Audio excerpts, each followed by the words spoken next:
Hey folks, surprise visit. I suppose I decided it's time to do once again the live streaming. And as my comeback to the YouTube videos, I decided that I will be continuing my speedruns that I stopped doing before the summer. I think the last episode on the Reti and the Scandinavian speedrun, this was on April or May something, and then I just went away, really. So for the summer and everything, so greetings to everyone. Hey Cam, Travis just learned with Pranay and EOKGN. Okay, sorry. Difficult to pronounce that. Yeah, this idea just came randomly, and that's what I will be doing here today. Also, before we start, so the goal of today's stream is I will be continuing my speedrun with Scandinavian defense with black, Reti opening with white. There will be more episodes, more stuff. It's just I'm slowly coming back and trying to adjust to the new schedule. By the way, yesterday in Riga there was a major storm. So I even got a message from my friends. Am I right? Yes, I'm alright. I'm alright. Even though some of the trees outside in the close vicinity, they're not. Like the entire Latvia, and I think also the Baltic countries were hit by like the biggest storm in the last 20 years. Yeah. But I'm good. I'm good. And I went outside and everything is good. So, the plan for today is the speed run, as already said.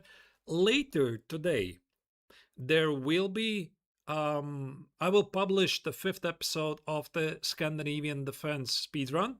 I did it live many months ago, so in case you have seen it, you probably already have forgotten it. I have repackaged it, so it will be coming live in 3 hours. That's what I have scheduled right after this live stream. I don't think I'll be streaming this long, so it's gonna be like good thing that you can proceed with that.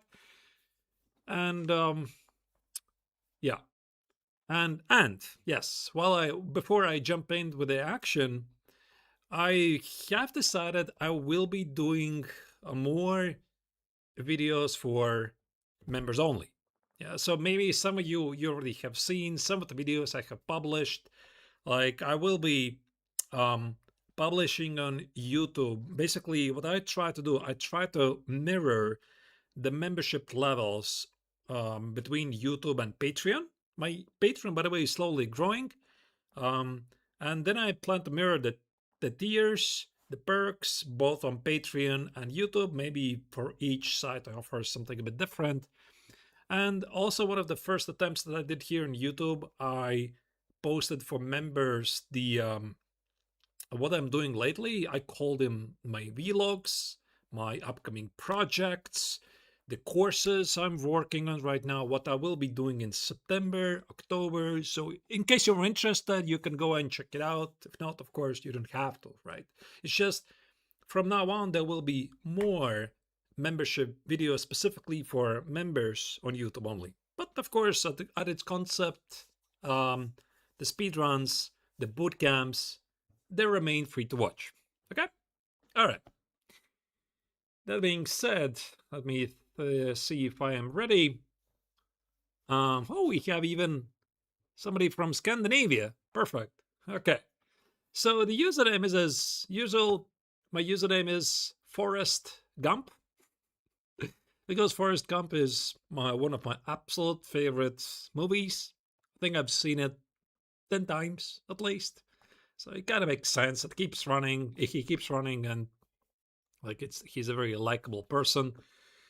So that's what I will be doing, and yeah, we're going to be playing a 3-minute time control games. By the way, before we start, I have heard your call for slow runs. Yes, yes, slow runs will be coming. First, I will wrap up these speedruns. So I think I will get like at least 2600, maybe 2800, both with the Scandi and the Reti. And right after that, I will start to do the slow runs. Otherwise, I think it's going to be like a mixed bag. And I do a speed run, slow run, speed run, everything. Yep. So everything is coming. Okay. So let's see where the first game is going to take us. Actually, I see I'm offline. No, I'm good. I'm good. Okay, where's the sound actually? Okay, there's the sound. So they're at the opening. Everything according to my Reti simplified course.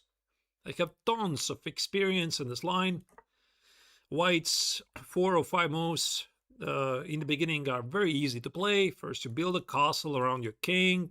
I mean, not a castle, like a brick wall. You play c4, very often you play queen b3, and you apply some pressure. So you see, this is the downside for black early, playing bishop f5, because the pawn on b7 is a weakness. Now, b6, this is not a very good setup that black can do, because it allows me to immediately apply some pressure here, even though he's not losing anything on the spot. So takes. And I'm kind of thinking, okay, d4 looks logical, but I would like to exploit this along the diagonal. So some sort of a d3, e4 makes perfect sense. Okay, he plays very quickly. I could play knight h4 and e4. Knight h4 is also a very common maneuver for the Reti, but maybe knight c3 makes a bit more sense. I don't reveal my cards yet. And e4 takes, knight e4 takes, bishop e4. Looks very interesting, but why would I want to do that? Bishop e6 is necessary, that's what he does, and I want to play e4. This is also one of the common plans for this position. Play for the pawn majority at the king side. Maybe h3, king h2, f4, e5, f5, and the game basically plays itself. And black is also supposed to organize something. Okay, h3 is going to be queen g3. I have to be a bit careful here. Maybe bishop f4. Makes sense. I think I'm quite happy to trade this, include the rook move. And I want to play f4 and e5. That's my big plan. And he's supposed to organize a counterplay at the queen side. I would say some b5, b4. Here makes perfect sense. I don't think he can be slow. What's the most annoying thing I could face as a King's in an attack player? Hearthstone or Black Mustang? What is that? What are those setups? I have no idea. Travis Berthold is asking me. I have no idea what those setups are. Like, there's a couple of annoying setups against the King's in an attack. And I think that Reti is goes very nicely together with the King's in an attack. Okay, I think I have slightly misplayed this because there's some issues with the square. Okay, I'll play very quickly. My opponent is playing really well so far. Like, the knight is on d3, but I want to play e5. I'm not really sure if he has a follow-up here. Yeah, knight b4. Is queen f2 a problem? I don't have a good place for my queen. Maybe queen b1, bishop d3, queen c1. It's playing really well. Okay. e5, not e4. That's typically the idea, but I feel that I have slightly misplayed this position.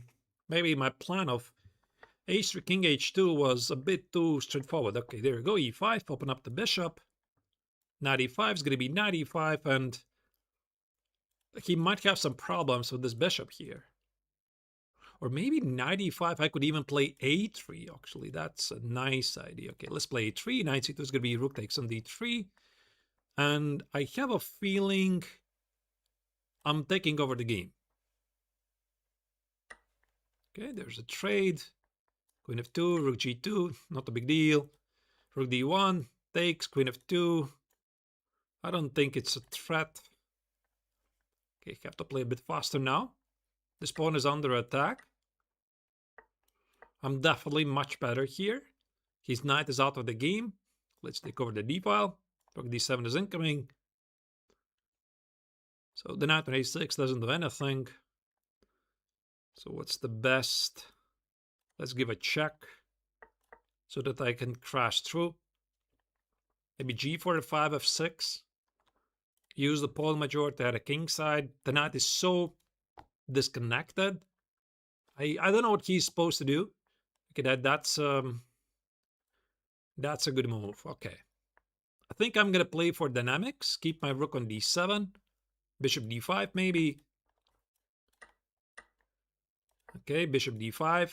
Otherwise, rook d8. He's seeking some activity. The pawn on a7 is always under attack, but I don't think it really matters here. Okay, and I think this should be easily winning. e6, e7, or maybe take it, and he resigns. Okay. So this was a pretty tense game. Just like, let me maybe, first let me go through the game. I feel I could adjust a bit my video. Yeah, so my opponent definitely misplayed the opening. Like, I think I'm better here. Takes, d3, knight c3, c6. And I think that this plan of knight h4, queen c2, and e4, it was too obvious. Too obvious, yeah. So it's a blitz game. I didn't really have a time to think about things. So maybe it made sense to play e4 immediately. Because not always the knight on h4 stands really great. So I saw this idea, like takes, knight e4, I give up a pawn. But sometimes Angel likes these positions. So I don't really know what could be the follow-up. Yeah, I was thinking maybe I can play some bishop f4. And I play rook d1, I play knight e5, he has some problems. Like, it's a very common pawn sacrifice in these positions, but somehow I quite didn't feel I want to go there. And maybe what I could have done is also play maybe bishop g5, play e4. Yeah, so I think this knight h4, e4 was a bit too much straightforward. And here, and maybe I had to play f4 immediately, f4, e5, like this h3 and king h2. All of this is very slow. And my opponent did a very good job to organize some sort of a counterplay here. The knight on d3, knight b4. I already quite didn't like my position, but yeah, so here he didn't see how to follow. By the way, there was this also one trick. I thought that after e5, knight e5, I can play e3, which I thought was a cute idea. And the knight retreats, I collect the bishop, and if he takes it, I play takes on b4, and Pasan, and I'm winning a piece. But it didn't happen, and then I won the game. Okay. Knight of 3, g5. Herstrom. Knight of 3, g5. What on earth is this? Like, I think you can just take it, and after e5 you can play d3, go back, it's a free pawn. I think the point is black wants to do this e5, e4, right? And the second idea is knight f3, knight c6 to play e5, but then you can play d4. I think I mentioned this in the update of my Reti Simplified. Yeah, and any questions, remarks about 10-minute, 15-minute speed runs or slow runs, it's coming. I already said at the very beginning, it's coming. I have to wrap up this thing. Okay, here we are going to play the Scandinavian. Is this Scandinavian? Okay, whatever. I'm going to keep it in the spirits of the Scandinavian. Maybe it also could be fully compatible with some Slav setup if you're playing Slav. If you're playing Kerken, say knight f6, bishop something.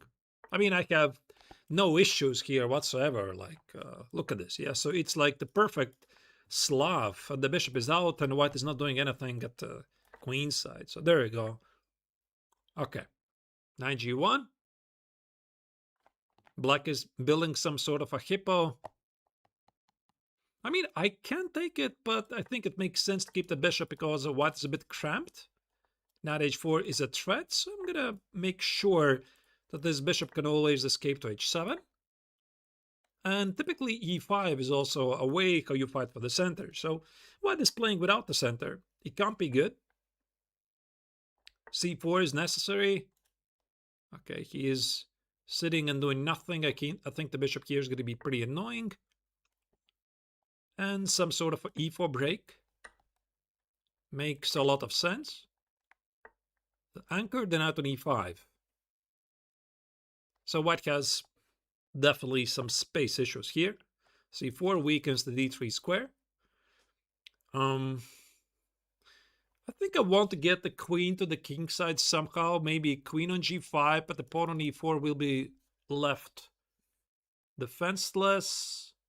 Maybe queen d7, rook d8, play c5. Also, the queen is ready to go for the kingside attack.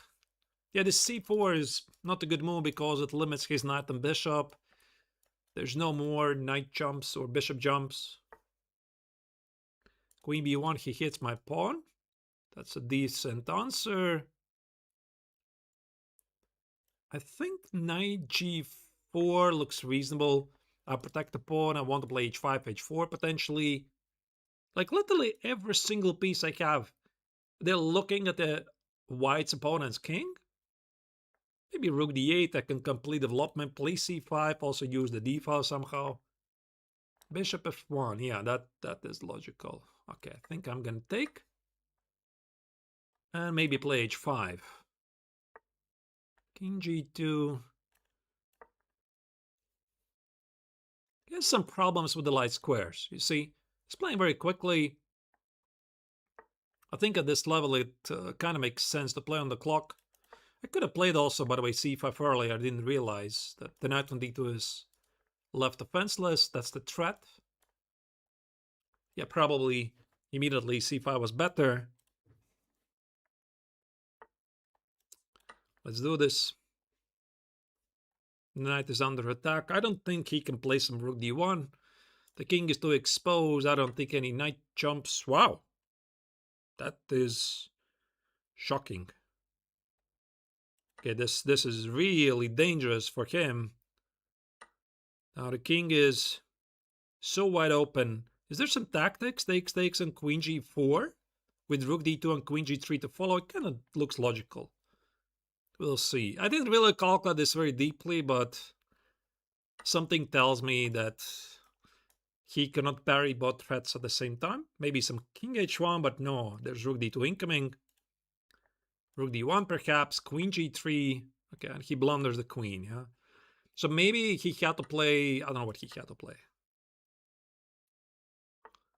Okay, so I think this should be a killing attack. I sacrifice the knight. 2 heavy pieces against the white king. It should be end of the game. These pieces are disconnected, not helping him in any way. Okay, I think I can just take it. Is there like a forced mate? No. And then I'm gonna go back. Okay, he's giving up everything. And he resigns. Okay. Let's very quickly review the game. I mean, some people like to play like this from the white's perspective. E3, B3, bishop B2. Like, actually, it's a Reti. Even though, no, I think the Reti is with G3 and bishop G2.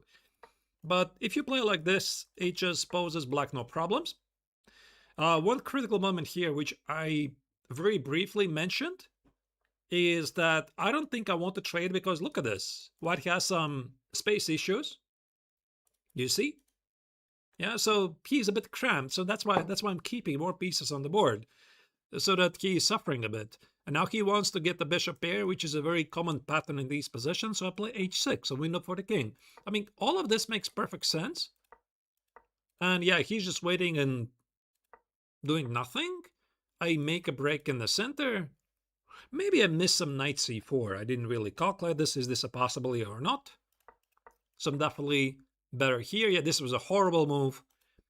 Weakening the bishop and the knight, also giving away the d3 square. And we go to the critical moment where Yeah, I think I could have played c5, bishop g3 immediately. I kind of forgot about the threat. And the knight on d2 is hanging. Now I found it again. And I think he had to accept that he's down a pawn, trade a queen, somehow try to survive this. Probably not, because with the queen on d2, there would be 93 tactical tricks. The king would be pinned. So his position maybe is already hopeless. Yeah, and this 93, it kind of makes sense. But maybe it's not even working. Let's say if he plays rook d1, stops this. And let's say I take it here. No, I think he's losing anyway. Yeah, so at least rook d1, knight f2. There's nothing he can do. So he takes with a queen, and this is just dead lost. Even though he has two minor pieces for the rook, the king is exposed. I'm going to keep my attack. So, yeah, there's nothing he could have done. Unless I'm missing something. So I'm not using engine here. Yeah, and rook f3, of course, is immediately lights out.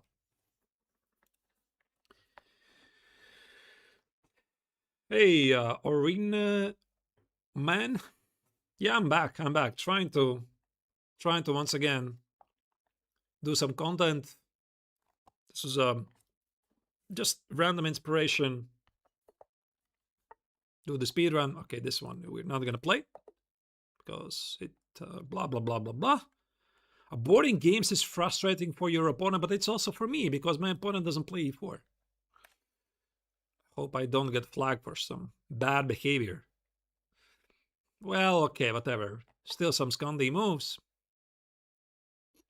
Okay, whatever. I'm gonna play the same setup to make your life a bit easier. So put the pieces here, bring the bishop here, play e6. Basically the same setup. I know that c6 was not ideal. I just wanted to illustrate you what you can do. What has created weakness on e4, but he has an outpost on e5, so I think the engine is going to say the position is about equal.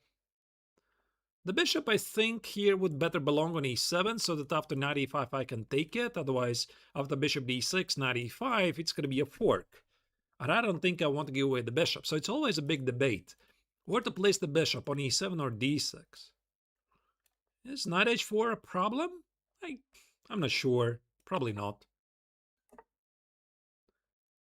So let's occupy this square, see what happens. He does the same. Okay. I think that white is slightly worse because of this bishop, and f6 is a very common idea against the stone wall. Open up things. My bishop is hanging. Rook f6, and I simply have a better pawn structure. Okay. Bishop d6, gotta make sense, target a king. Maybe some queen h4 stuff. Better pieces, better pawn structure. So far, all of this makes sense, and I think queen h4 is already winning here. g3, bishop g3, that's going to be a mate. And if he doesn't do that, if he plays h3, yeah, okay, he blunders this immediately. Okay, with no resistance. Yeah, I would have thought that at 2000, you have to spot this. He did not. Okay. So, I mean, about this game, it's not really a true Scandi game. Look at this. Yeah, so this c6 move, it's totally unnecessary. I could have played knight f6, bishop f5, e6, bishop e7, castles, and c6 doesn't do anything, but for the sake of simplicity, so that you see it's the same setup, I decided to include it for you. And I think that white has to play bishop d3 here to fight for this square. And this is why you see why I didn't develop the bishop on d6, why I put it on e7, so that I can take it. I play f6. And I think this trade, c takes, e takes, it favors me. Because I have the better pawn. Oh, wait. Oh, my goodness. Jesus Christ. I blundered the bishop. Jesus. Ah, there goes my amazing explanation. I didn't even realize. Wow. That was so convincing, yeah? So I took with a pawn. I thought that I have the better pawn structure, and he played immediately here. I didn't even register. Yeah, and I got the better position. Okay, that was ridiculous. Of course, then I have to take with a C pawn. All right. Okay.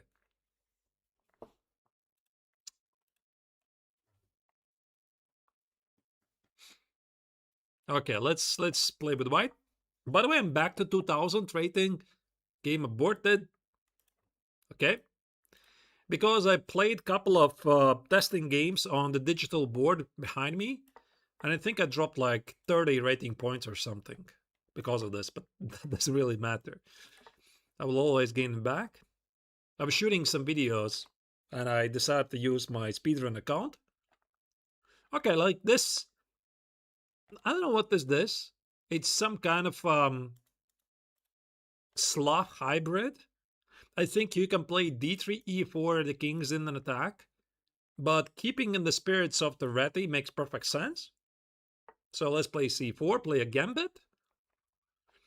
Takes here. I don't think it makes sense, or takes because it opens up his bishop. So I think that maybe b3 looks logical. Put the bishop on b2. He wants to trade. I mean, is his position cramped? I think I can trade and then play d4, because then this bishop is feeling a bit loose. As you can see, I have completed development. There comes e4, no resistance. I follow a principle. I have a better development. I open up the position. And now, we might transpose to some kings in an attack setup. Now, this is a tricky part. I think I can probably try to open up the position somehow, but I recognize there is a potential to go for some kings in an attack.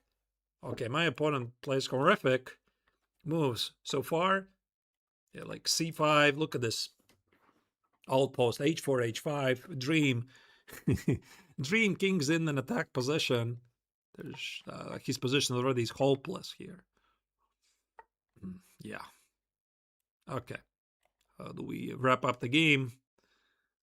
Like so many dark squares, this bishop has definitely seen better days. 95, 95, 95.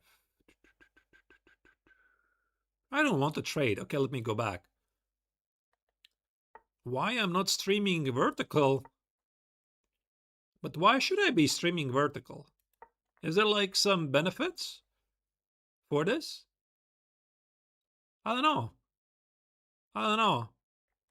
Like, I know that they produce some extra numbers, but haven't really thought about it for the speedruns, yeah? Okay. Out of 6, do we have some sacrifice here? Probably not. Okay, I think I have to increase the speed a bit. My opponent is definitely playing on the clock. How do I make some progress here? Maybe put the knight on g5.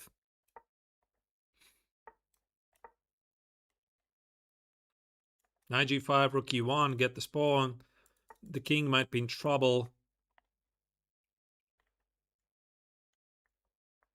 Maybe knight e4, knight e6. Is this a thing? Put the queen on the same diagonal as the king. Some d5 move, maybe? Okay, he spotted that. Okay, queen b7.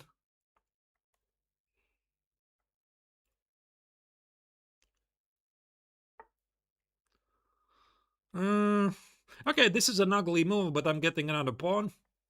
So it's gonna allow me to wrap up the game a bit faster.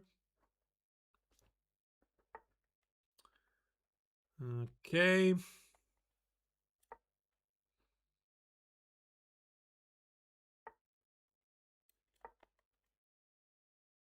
Hitting a pawn. Hitting a pawn.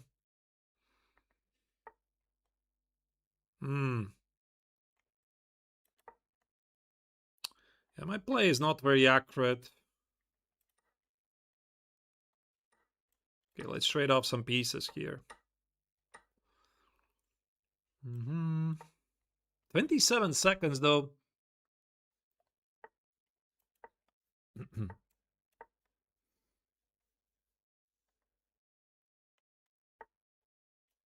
He's playing a bit unpredictable moves.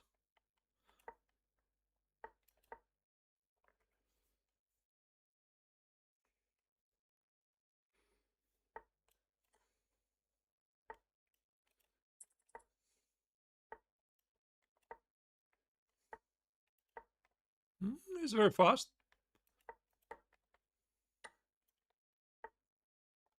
Oh, uh-oh. Okay, this is not easy.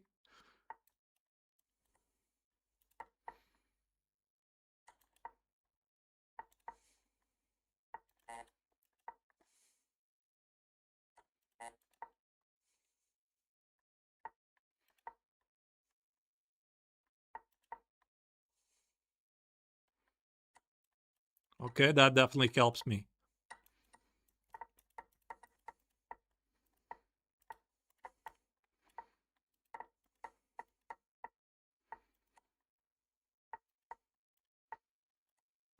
Whew. Okay, that was very tense. That was very tense. Oh wait, my opponent is 2100. I didn't realize. Okay, that was tenser than I was expecting. I think I lost my focus earlier, but a win is a win. Um, about the game,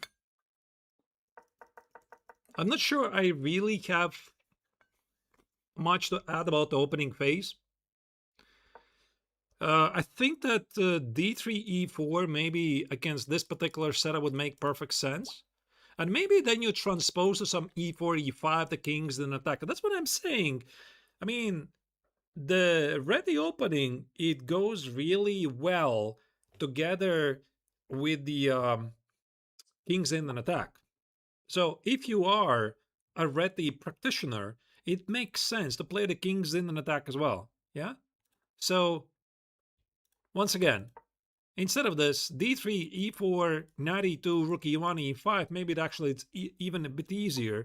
Because here you have to calculate what happens if black accepts a gambit, etc., which is actually what I wanted him to do. And very quickly I got a nice position right here. His position is horrible. The light square bishop is not doing anything. I think he should go for some very quick e5, maybe even takes and play e5. And then the position opens up. I have the better development, so I should be better. But he did this and this, and now his position is like borderline losing. Because h4, h5 is going to happen here. Yeah, now he also gave me the d6 square. And I kind of stopped caring about this game a bit too early. Yeah, so there should have been like a faster way to wrap up the things here. So many dark weaknesses. Get the knight on d6, and while I was yapping, he found some pretty good defense. And already here, it was not so easy. Yeah, I'm definitely better. It's not so easy, and I had like 40 seconds plus 2 pawns, but then I misplayed things. Doesn't really matter.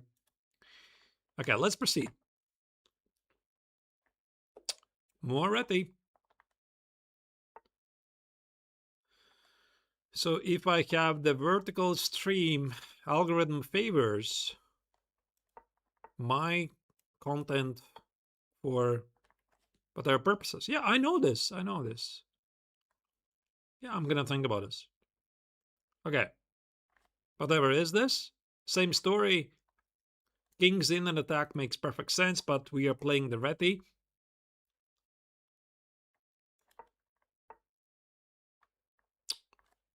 Okay.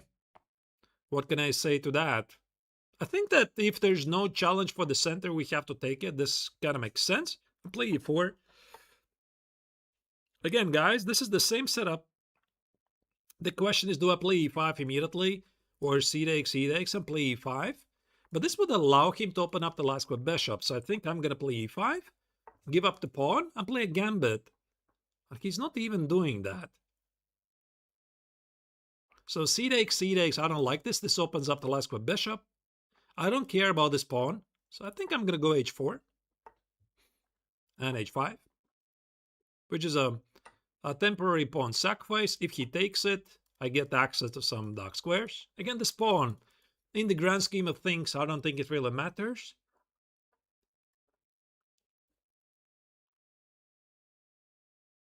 So, yeah, b5, he defends it.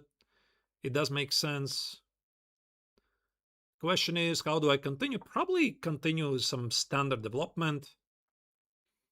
Bishop g5, queen d2 something, maybe get something on f6. If he plays f6, he weakens his king, which is what he does. Okay, I think I'm going to open up the position here first. Probably it makes sense to take with the knight and play knight e5, but it might involve a queen trade. Okay, I think I need to do this because it gives me very nice control of all the squares. Oh wait, I think he is... Oh, maybe not. Okay, just develop pieces. Like, I was thinking about knight e5, knight c6, but there's some queen trade. I'm not sure I want to do that. There we go, now I play knight e5. Now there's no more queen d4. And knight g4 is winning material. Yeah, I think I can do this. Only in exchange for a pawn, and black is very solid here. I'm definitely much better. So let's keep some tension. No need for me to take it. It's going nowhere. There you go. Now I take it. His king is exposed. Let's play g4. Knight h4, maybe queen h6. His king is...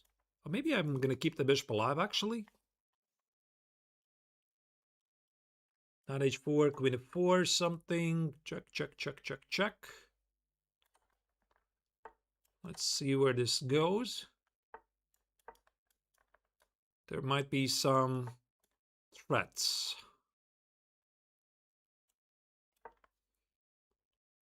Rook h3 was queen g7.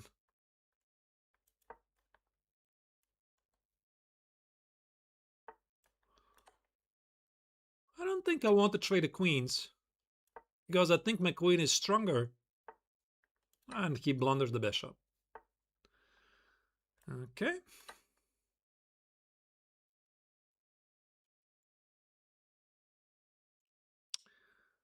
This should be it.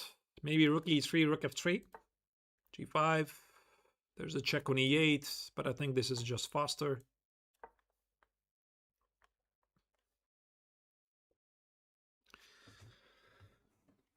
And winning the queen in the next move. Yeah, there you go. There's the resignation. Thank you for the game. Yeah, like, I think that these are the questions that I very often get on Chessable. So what do you do against this? What do you do when your opponent doesn't know any opening theory? And that's what appears to be happening here. So you still play your moves, and you basically have to make a choice. Do you want to treat this position as the Reti, or go for the kings in and attack? And maybe in terms of the plans, actually, the kings in and attack, it makes more sense because it's just easier. Like d3, knight e2, e4, rook e1, e5, knight f1, h4, knight h2, especially because there's so many weak and dark squares. Like, I think it makes perfect sense. But again, we are practicing the Reti speedrun. I think I will be playing some kings in attack setup so that I get to illustrate what I'm talking about. And I think that if your opponent doesn't really care about the center, don't be afraid to play some d4. And now we're basically switching from the Reti to the, whatever is this, Catalan, Queen's Gambit declined. I don't know what is this. Play e4, grab the center, like following some good principles. And again, here there's the first opportunity for us to play e5 and go for the kings in an attack setup again. It's very, very powerful. So instead of this automatic capture, takes, it would open up his last bishop. I play e5, I keep it imprisoned, I give up the pawn on c4, but I believe that because of the so many darks or weaknesses on the king side, I definitely will have a big compensation. So somewhere here, It already feels I'm borderline winning. Let me check with an engine. Yeah, engine says +2 for white. If I play G4 and 95. Okay, it's G4 and 95. Right, right. So G4 95. I didn't really think about this. I only saw 95 is queen D4. I didn't want to trade the queens, but yeah, playing G4, he can't take it. The queen is pinned. Then I play 95. His king is exposed. I just understood the principle that I don't want to trade the queens. And this was like a cheap way to collect the material, but I mean, it worked, yeah. Now I play G4, and this was probably just winning. Let's continue. Can I have a proper Scandi? Jesus Christ, what's happening today? At this level, everybody's playing D4. I want some E4.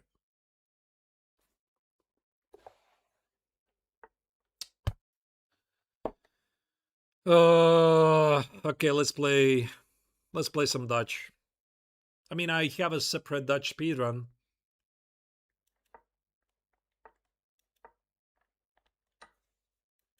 Yeah, not the most dangerous line. Okay, if he plays like this, I think I can afford to get immediately close to the perfect setup.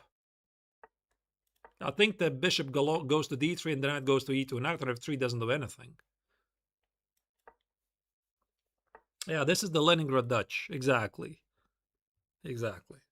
Like I have another course, Leningrad Dutch Simplified. I didn't want to play this, but give it ever. Hitting the pawn.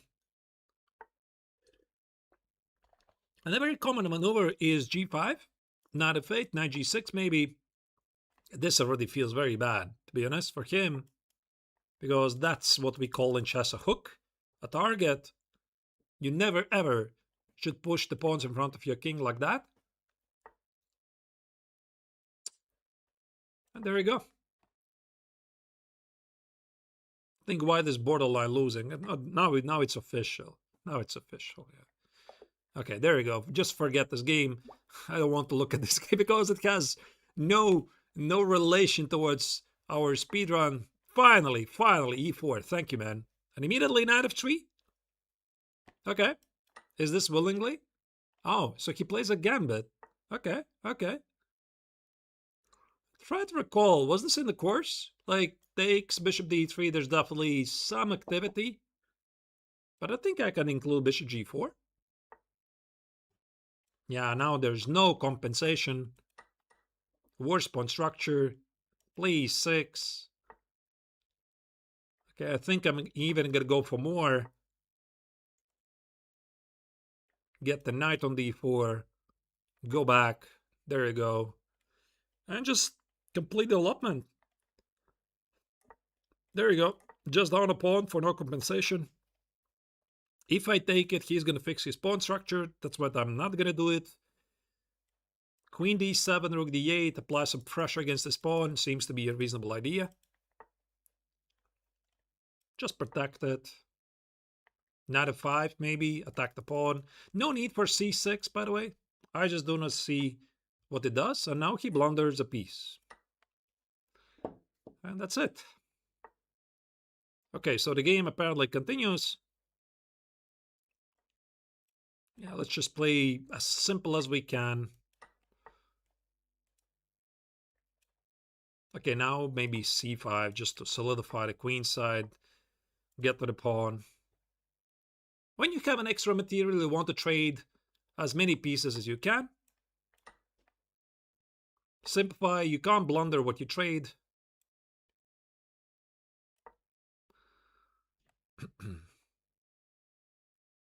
Knight e4. I think I'm going for some checkmate. Like, there's so many pieces surrounding the white king. I don't care about the queen side. I'm gonna push every single piece towards my opponent's king, and it should somehow result in a checkmate. Question is, how? How do I do that? Okay, but let's just simplify anyway, yeah? So that was the plan. Takes, takes. Takes. and takes. Really simple chess. Go back, make a window for the king. Don't forget about the window for the king. Okay, that's one way to finish the game.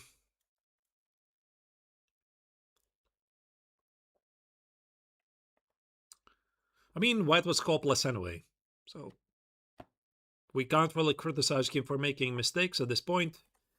And that's a wrap. Okay, so let's revisit this game very quickly. This gambit, I don't think it works. And if white wants to do this, I think it makes sense to play knight c3. And it kind of feels like the England gambit with colors reversed. I think it goes like this, like knight c3. What did I recommend in the course? I really don't remember. Maybe it was not in the course. Bishop f5. Maybe here. I like this. Like, this makes more sense. Because now if you take it, there's queen f3, there's some tactics, like takes and takes, some tactics, some tactics, some tactics, yeah? So there's definitely some room for white to try to trick you. But again, as long as you understand that you accept the pawn and you can always sell it back for the right price, you're not going to hold on to it, then I think this gambit is never going to surprise you. So here, I think it kind of makes sense for him to go back, but essentially he's just down the material. And there's not really much to see in this game. Like, I have a pawn and the compensation for it until he blundered a piece. So his position already is borderline losing. Because knight f5 is incoming, this pawn is eternally weak. So I think essentially he's looking down for a potential to be down 2 pawns very shortly. All right, we're back with white. And this is one of the most classical ways to play. Black wants to play e5, we stop him. That's the plan. Yeah, e6, e4. This is in the course. D takes, I think it was queen a4. Bishop e7, we take it. Actually, that's surprising because I think that many players, they are afraid from the isolated pawns. And I think it was bishop g5. There's an older move, d takes, knight a4, bishop e3. And there's this move, which I think was my main recommendation. Really? Can you do that? Bishop g4. That kind of feels random because I can just win a pawn on the spot. And I can even play knight e5 with a very good position. By the way, knight e5, d takes on e5 is bad for black. And takes, bishop takes, queen d5. I don't think he has any compensation, so out of principle, I'm going to do this. I could have also played knight e5.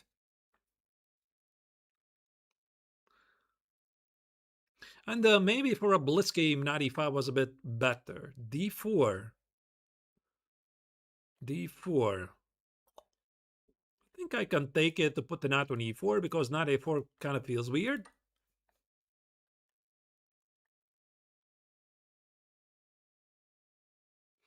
Yeah, bishop f6 is knight e4. And again, like, if I have to, I can give up this extra pawn for the right price. I don't know what he's thinking about. D takes is bishop c3 at least.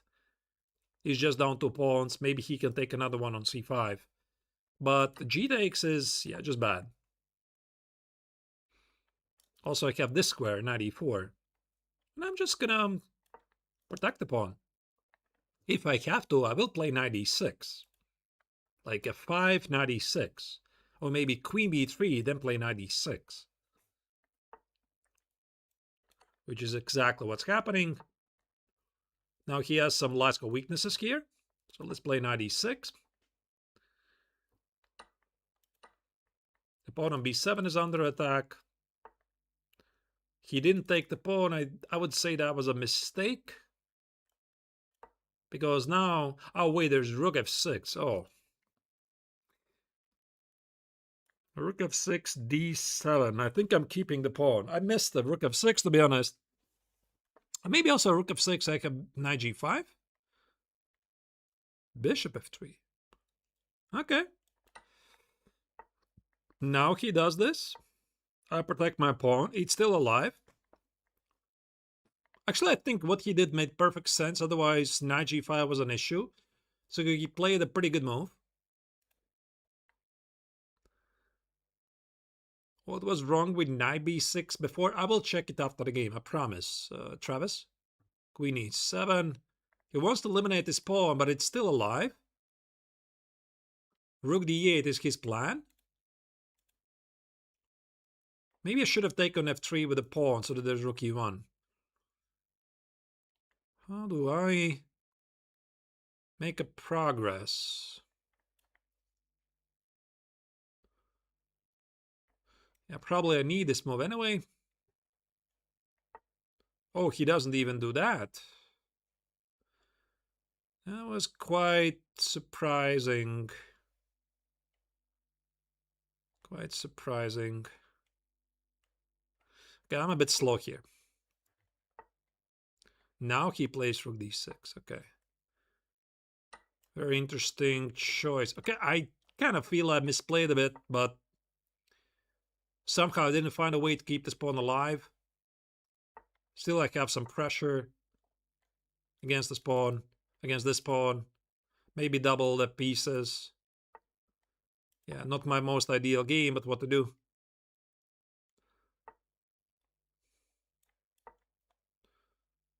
He's playing really well. Okay, time to open up the queen side.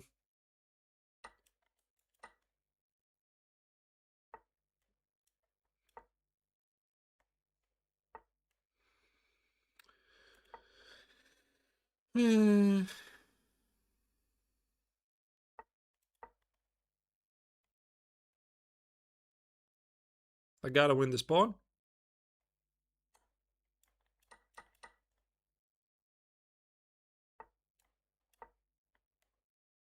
I'm gonna win this.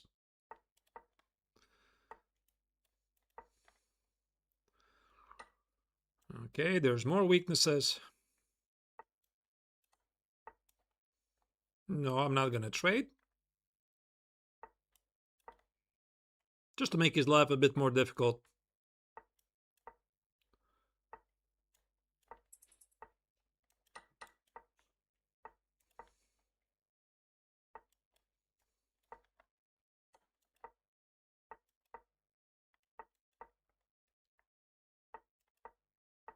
Okay, my play is definitely not ideal. Oh, I have to be a bit careful here.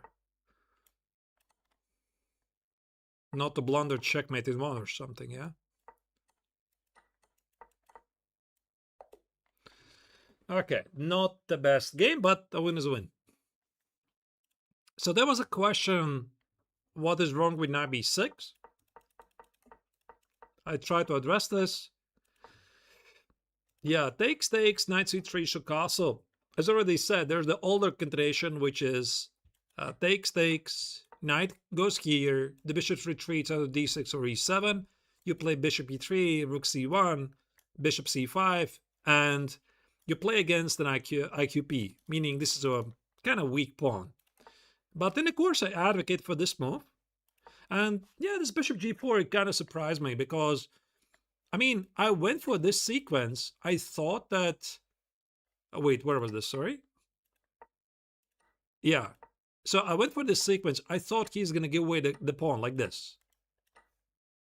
But I don't think he has any real compensation. Some knight a4, queen b3, even though his bishops are really active. I wanted to test it. But I think I also could have played like knight e5, which is a very common response against bishop g4 and knight on c6. Very often you see this type of move. Let's say takes it. I think... I don't know what actually happens here. Maybe this is not the same. Maybe there's some knight g4. Takes. Okay, probably this is nothing. Yeah, takes, yeah. Probably it's nothing. So I was looking at knight e5, and yeah, so I have a huge advantage here. Takes. Maybe I had to take with a pawn so that rook e1 is opening up. And here I kind of lost the plot of the game. So There should be something here. I didn't see what it is. He's threatening to play rook d8. And maybe I gotta play queen b5. I saw the line. Queen b5. If he takes it, takes, and collect the pawn on f5. I saw this line. But I just felt that my pawn on d7 is stronger. And the second thing is, I also was not sure if after queen b5 he really has to take the pawn on d7. I know what happens if he makes some quieter move like a6. But again, I think it's quite similar. I'm still winning a pawn. Like this. All right. Was I affected by the storm? Well, only my sleep. As you can see, there's definitely some marks on my face. I didn't really sleep so well. Yeah, this opponent was tough. As starting chess was saying, he was definitely tough. We're already getting to the threshold where none of the games are easy. He wants to play e5. Okay. I think it's going to transpose to some sort of King's Indian defense setup. There we go. I think it was d3 or rook b1. That's the question. Rook b1, b4, b5, or d3. Let's play d3. Yeah. Rook e8 without knight c6. That was this move. I think it's rook b1 anyway. And I think it was e4. Stopping d5. He can't take it. It's going to be bishop g5. Yeah, this was one of the lines in the course. Okay, that's a bit strange. Bishop g4, bishop e6. d5 is not yet a threat because the pawn is under attack. At least I think so. So going b4, b5, it kind of makes sense.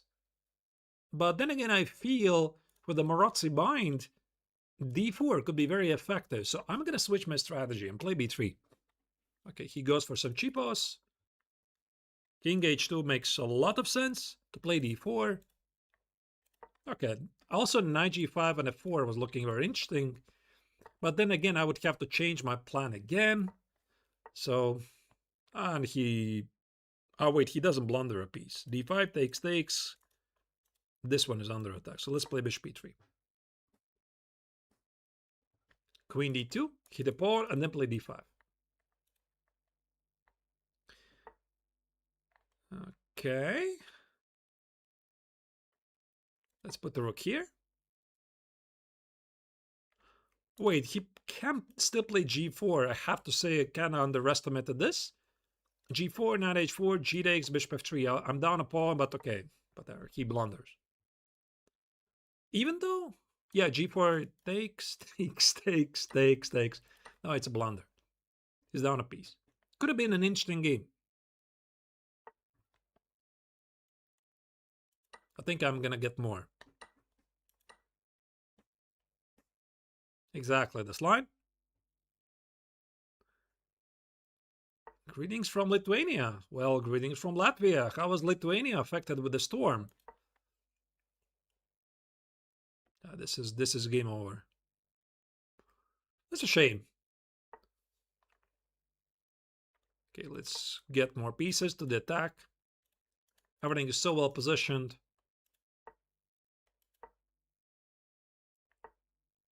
Queen b7. Let's get this rook also in. Yeah. Oh, my rook is can gain. Let's not forget that. But can I sacrifice it for some checkmate? Yeah, I think I can. I don't think it really matters. So queen f1. Where's the winning idea? There's got to be a mate. Just a second.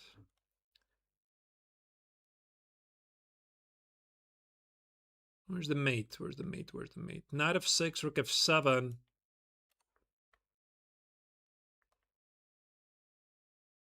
Yeah, why did I sacrifice it? I don't know. Knight h5. Oh, knight h5 looks actually very good. I mean, I have so many pieces surrounding the king, so it's not even a risk. Of course, I shouldn't have done that. But why not?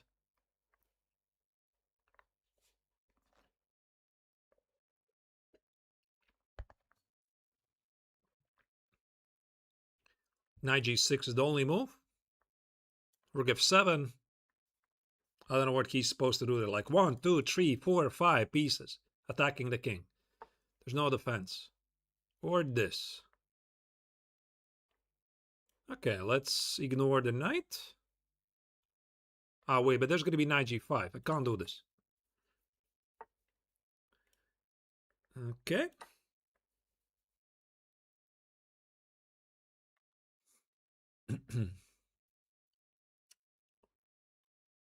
There's a mate like in 5. Maybe less. Queen of Navarre looks scary, but it doesn't do anything.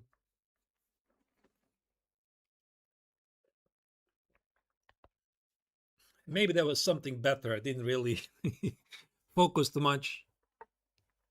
Okay. Oh, that's actually a resource. That's actually a resource. Look at that. Like, I can't take on g7. He was planning some counterattack against the pawn. And now it's over. The queen is so useless on f1. It's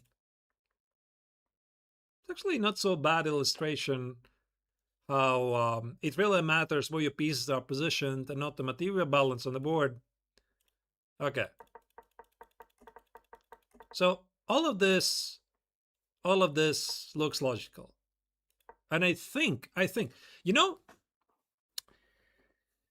when we talk about this position, about the Reti, I don't remember what I already said in the course. So I think this is going to be a very useful addition to you guys who have the course, or who are thinking about getting the course, who are thinking about playing the Reti.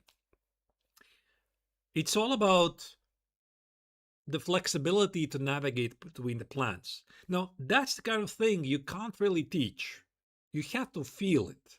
Because in this position, I want to play b4, b5, etc. Like black typically plays knight c6, etc. And I'm typically playing b4, b5, right? But here things change.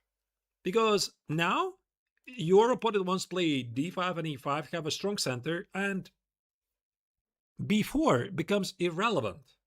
So we play e4, we stop d5, and why are we stopping d5? Because if he does this, the common idea is to play bishop g5. You try to open up the position, and he has big problems defending the d5 pawn, right? So this is the first adaptation.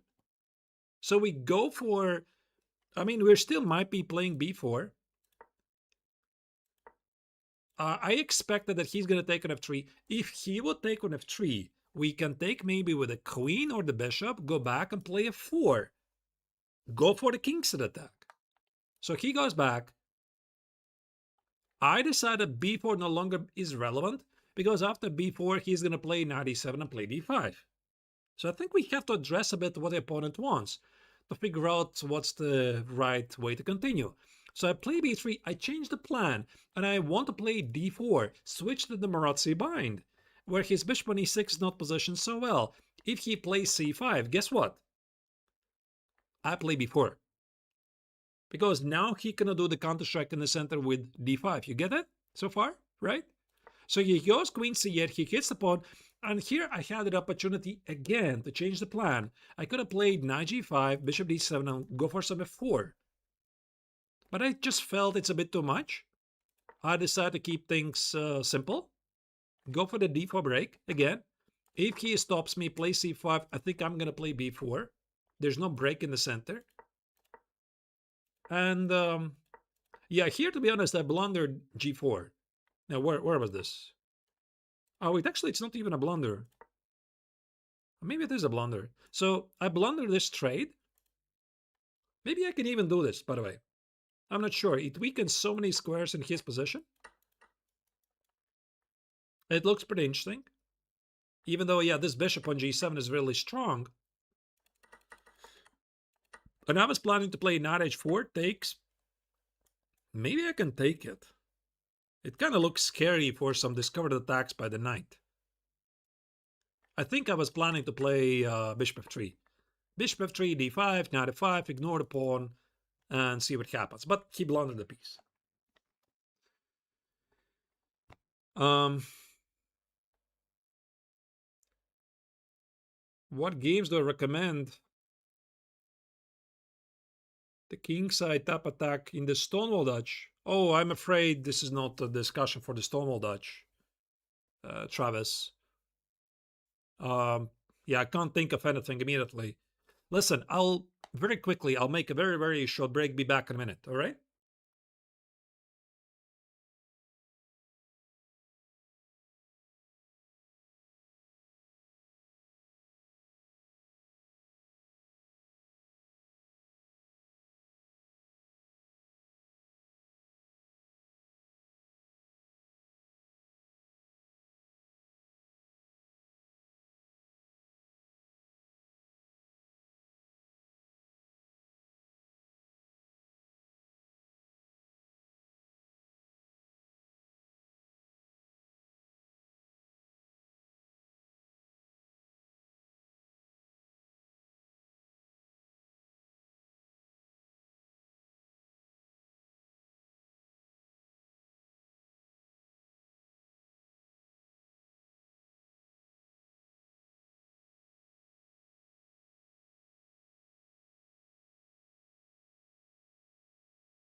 You don't play the Reti, Travis. Well, nobody's perfect.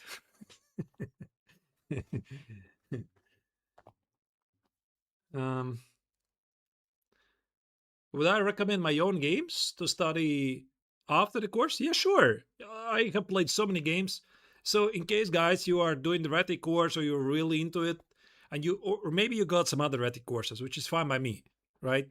You could also watch the previous episodes of the speedrun, and yeah, now those games are getting a bit of a higher level, but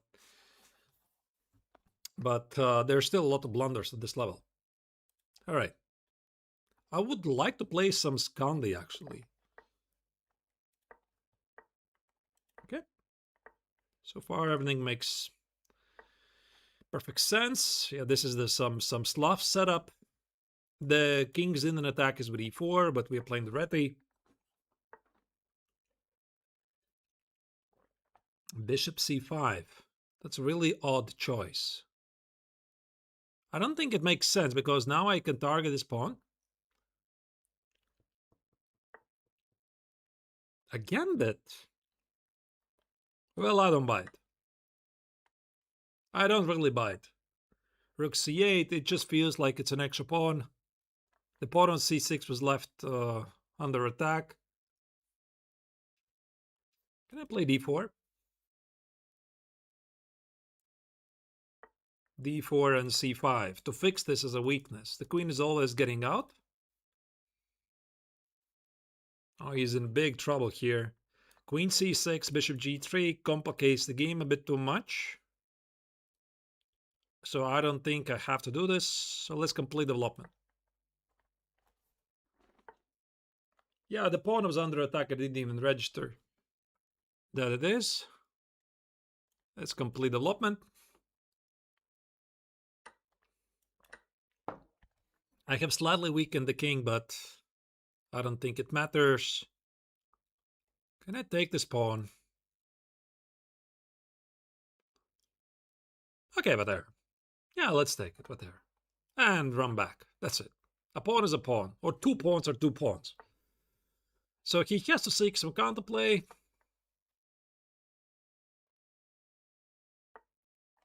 Okay, kind of makes sense. How do we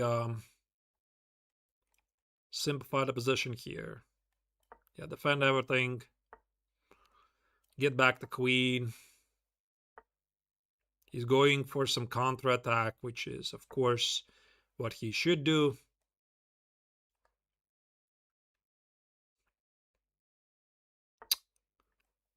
And I'm gonna try to trade off some pieces now.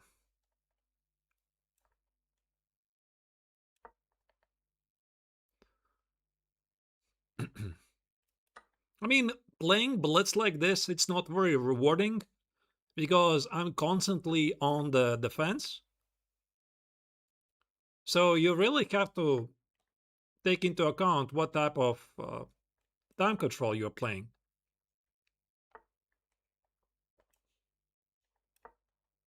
I just want to use the OpenG file for some attack. Takes. Maybe take once to open up the G file. Maybe triple the pieces.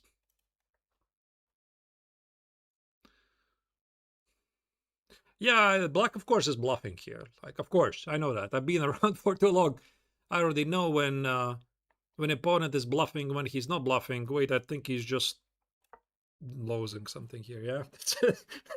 That's a very odd way to lose a queen. But, okay. I'll take it.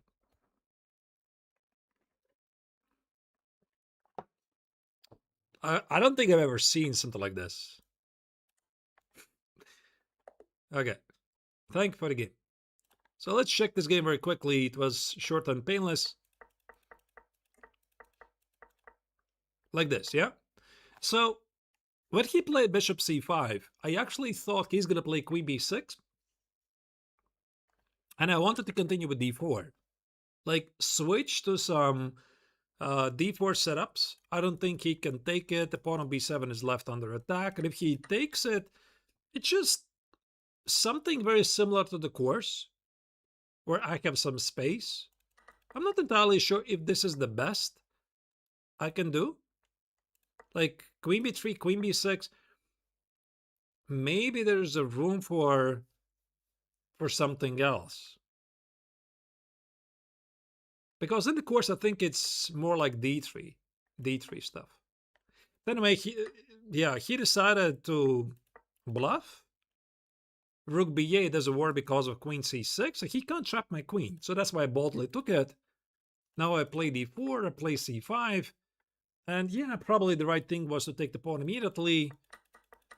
And the way I played it, again, I think it's a bit risky in a blitz game because it gives your opponent a lot of attack opportunities at the king side. You have to know what you're doing here. But as you can see, his attack ultimately went nowhere.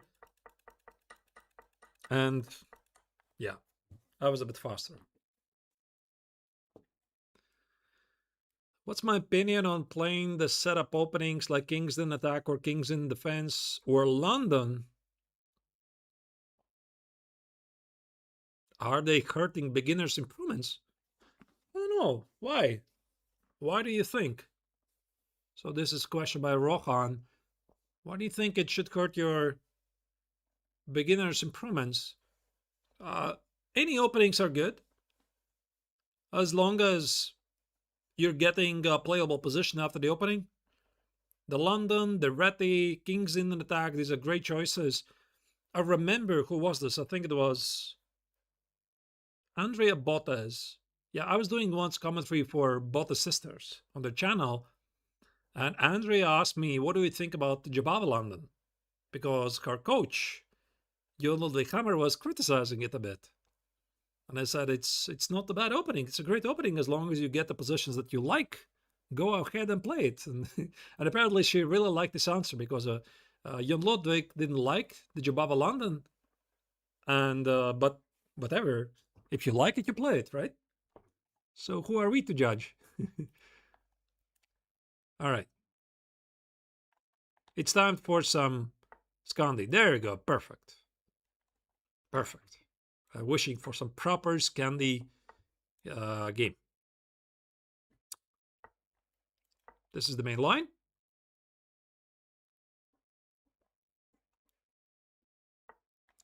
Yeah, there's a couple of setups for white. Delay the knight. Delay the bishop move. Bishop g4, h3, bishop h5, g4, knight e5 is a problem, so that's why the theory is bishop f5. And only knight e5, g4s, yeah, these moves, guys, these moves are not critical. Engine says they're playable, but black never ever has any problems in these positions. So short castle is not something you should worry about. So now we have some sort of, as I recently called it, evil twin of the Karakan position on the board. Bishop d6 maybe was a bit more ambitious, but you need to watch out for knight h4 and some sacrifice on e6. Discovered attack is threatening. Queen c7, super safe, super solid. I think, do I want to play h6? I'm not sure what it does. Okay, let's just castle. Yeah, like apply some pressure here. Very solid. And at some point, I think we have to initiate some sort of a counterplay at the queen side. So I think b5 makes a lot of sense. And maybe, what do I do here? a5, b4? Actually, a5, b4 looks very tempting.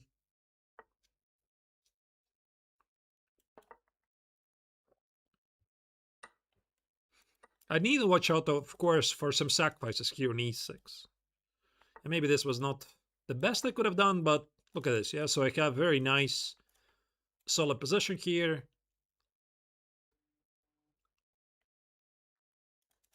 Knight e4, is it gonna force more trades? Maybe I could just double the pieces here. That's the big idea behind knight b6 anyway.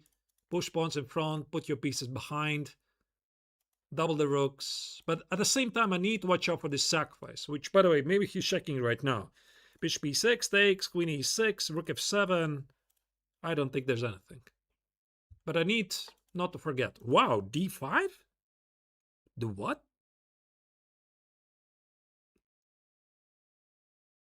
That is shocking. Okay, I think I can just take it. This bishop is under attack. C takes, bishop e7. He regains the pawn, so I'm going to take it here on g5. He's just down a pawn for no good reason. Okay. Let's play b4. Put the bishop on f6. Try to apply some pressure. c5, bishop f6.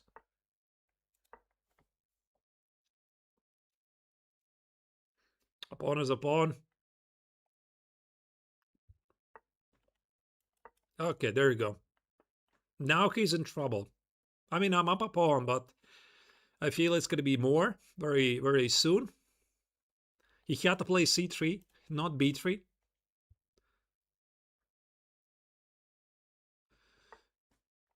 The beginners should focus more on middle game. Yes, yes, I think so. I think so, yes. Because many of your opponents, they do not know any opening theory. So it would be a very good investment to study middle game, study tactical patterns, study endgames. Endgames, by the way, guys, is really great investment. I'm just trying to activate my king a bit. London is a good opening. It does sometimes get some hate, but it's a good opening. Maybe e5, queen e7, f5, e4. That's what I want to do. Yeah, he doesn't have any active plan here.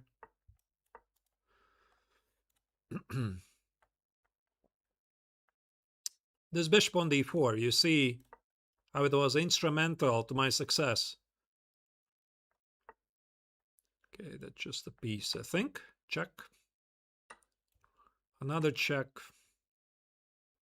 Kind of feels already like a mate somewhere. Not yet.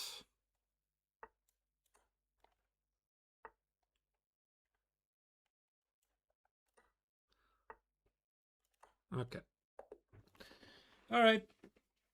That was quick and painless again. So, the way I see it in these positions, there's only two ambitious choices with this move order.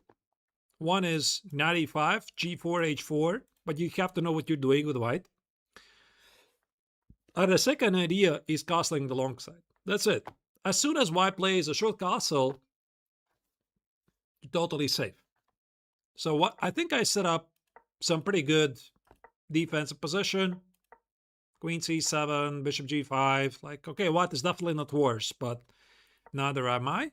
And the thing here, you know, I was thinking, does it make sense to include a window for the bishop against any knight h4 so that I can always escape to h7? But I think you have to be a bit careful, because let's say you do this here. Let's say knight h4, bishop g6. There might be a sacrifice on e6 that you always should expect. So the bishop goes to e7, and if at some point I do play h6, he might just trade off my bishop instead. So I feel that this is just weakening the king for no good reason, and that's why I'm not playing it. Your plan is just to go for this weakness on d4. That's your target.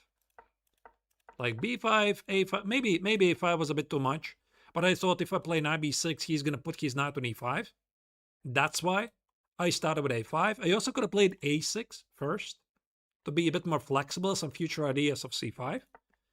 So I tried to scare him of some b4 move.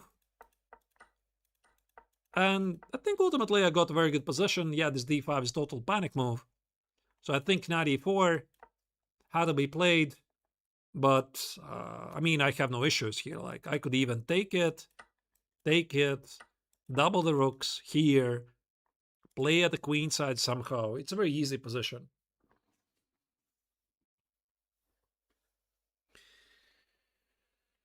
From Bear Cosmos is writing that from his experience, most players in 2120 to 100 are playing some weird moves which lead to boring positions. Like this one? Well, you can't really always get exciting positions if your opponent plays boring chess. It's like imagine this. You are playing the Sicilian Najdorf and your opponent is playing anti-Najdorf. So what kind of excitement are you going to get? Nothing. To get some exciting positions, you also need to have some sort of a cooperation from your opponent. And if your opponent is not cooperating, you have to get used also to play the boring positions. That's how it goes.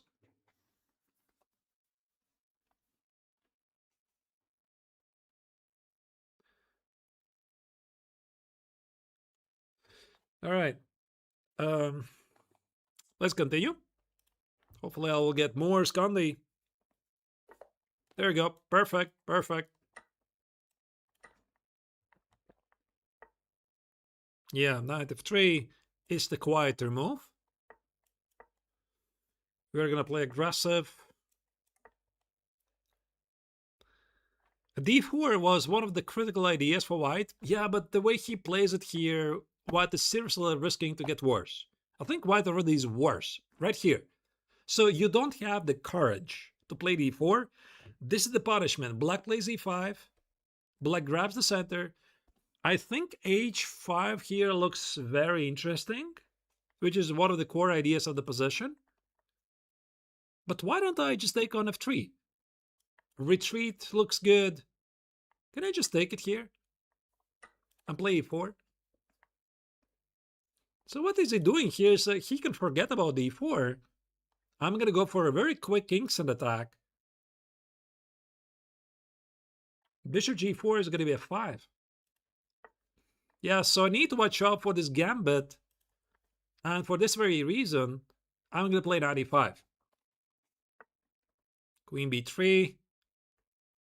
It makes sense for him to offer the queen trade. Can I keep the queens on the board? I mean, I could, of course, just play knight f6. Queen c6. No, I think I'm going to trade a queen. So I think it's the pragmatic way to play. Maybe queen c6 was the most ambitious way to play, but if he wants to trade the queens, my knight is getting really active in the center. Oh, wow. Wow. c4. Now that is shocking. I don't think white had... White can't do this. Look at his development. It's horrible. I think I'm already looking for some knight f3 shot right here. Maybe I could have done it even immediately. Like knight f3. And that, there you go. That's why he offers now the queen trade. And that's why I'm going to say no. Of course, I could have agreed, but like the way he played at c4, knight c3, is there some knight f3? I think it actually works. Knight f3 takes queen g3. That's a pin. King h1, queen h3. Here, here, here, here. Yeah, it should be a mate. Should be a mate. So instead of this, he had to play b4. a3 is a very slow move. He takes with a bishop. Queen g3, by the way, guys, is a threat. If he plays b4, queen g3 is lights out immediately. He can't take it, it's a pin.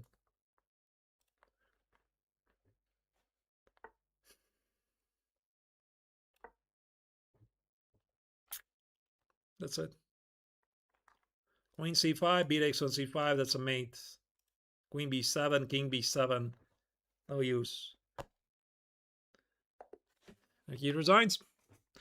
By the way, this was a very important game for us for the speedrun. So let's check it very quickly. Takes, here, here. If he wants to play d4, I think he has to play d4 like immediately. Or after the short castle, long castle, h3. Remember, guys, there's this h5 move. It's very dangerous for white to accept a piece because it just opens up the h-file for some killing attack. But you gotta play d4. You gotta play d4. And this involves some gambit. To be honest, I already don't remember. I have to check in the course what was after d4 because it's not so easy. Like, you can take the pawn, but white definitely gets some compensation. If white doesn't know any opening theory here, he will never ever play d4. So that's why he played c3. He wants to play d4, and I play e5, but that's it, white is worse. Because if here he gathers the courage to play d4, I can just reject it, and I can play e4, take on e2, play f5, knight f6, and I'm calling the shot already. So this one move c3 is already very slow. So he was totally correct. Yeah, by the way, this move h3, maybe h5 was working, but now my queen has a bit difficulty to get to the to the king side, so that's why I didn't do this. I also could have played bishop f5, bishop d3, totally fine, but I just saw I can do this here. Since white might be playing the gambit again to offer me to take the pawn on d3 and activate his last bishop, this is the reason why I put the knight on e5, because after takes, there's no bishop f3. And he was totally correct, offer the queen trade. Like, he should do this.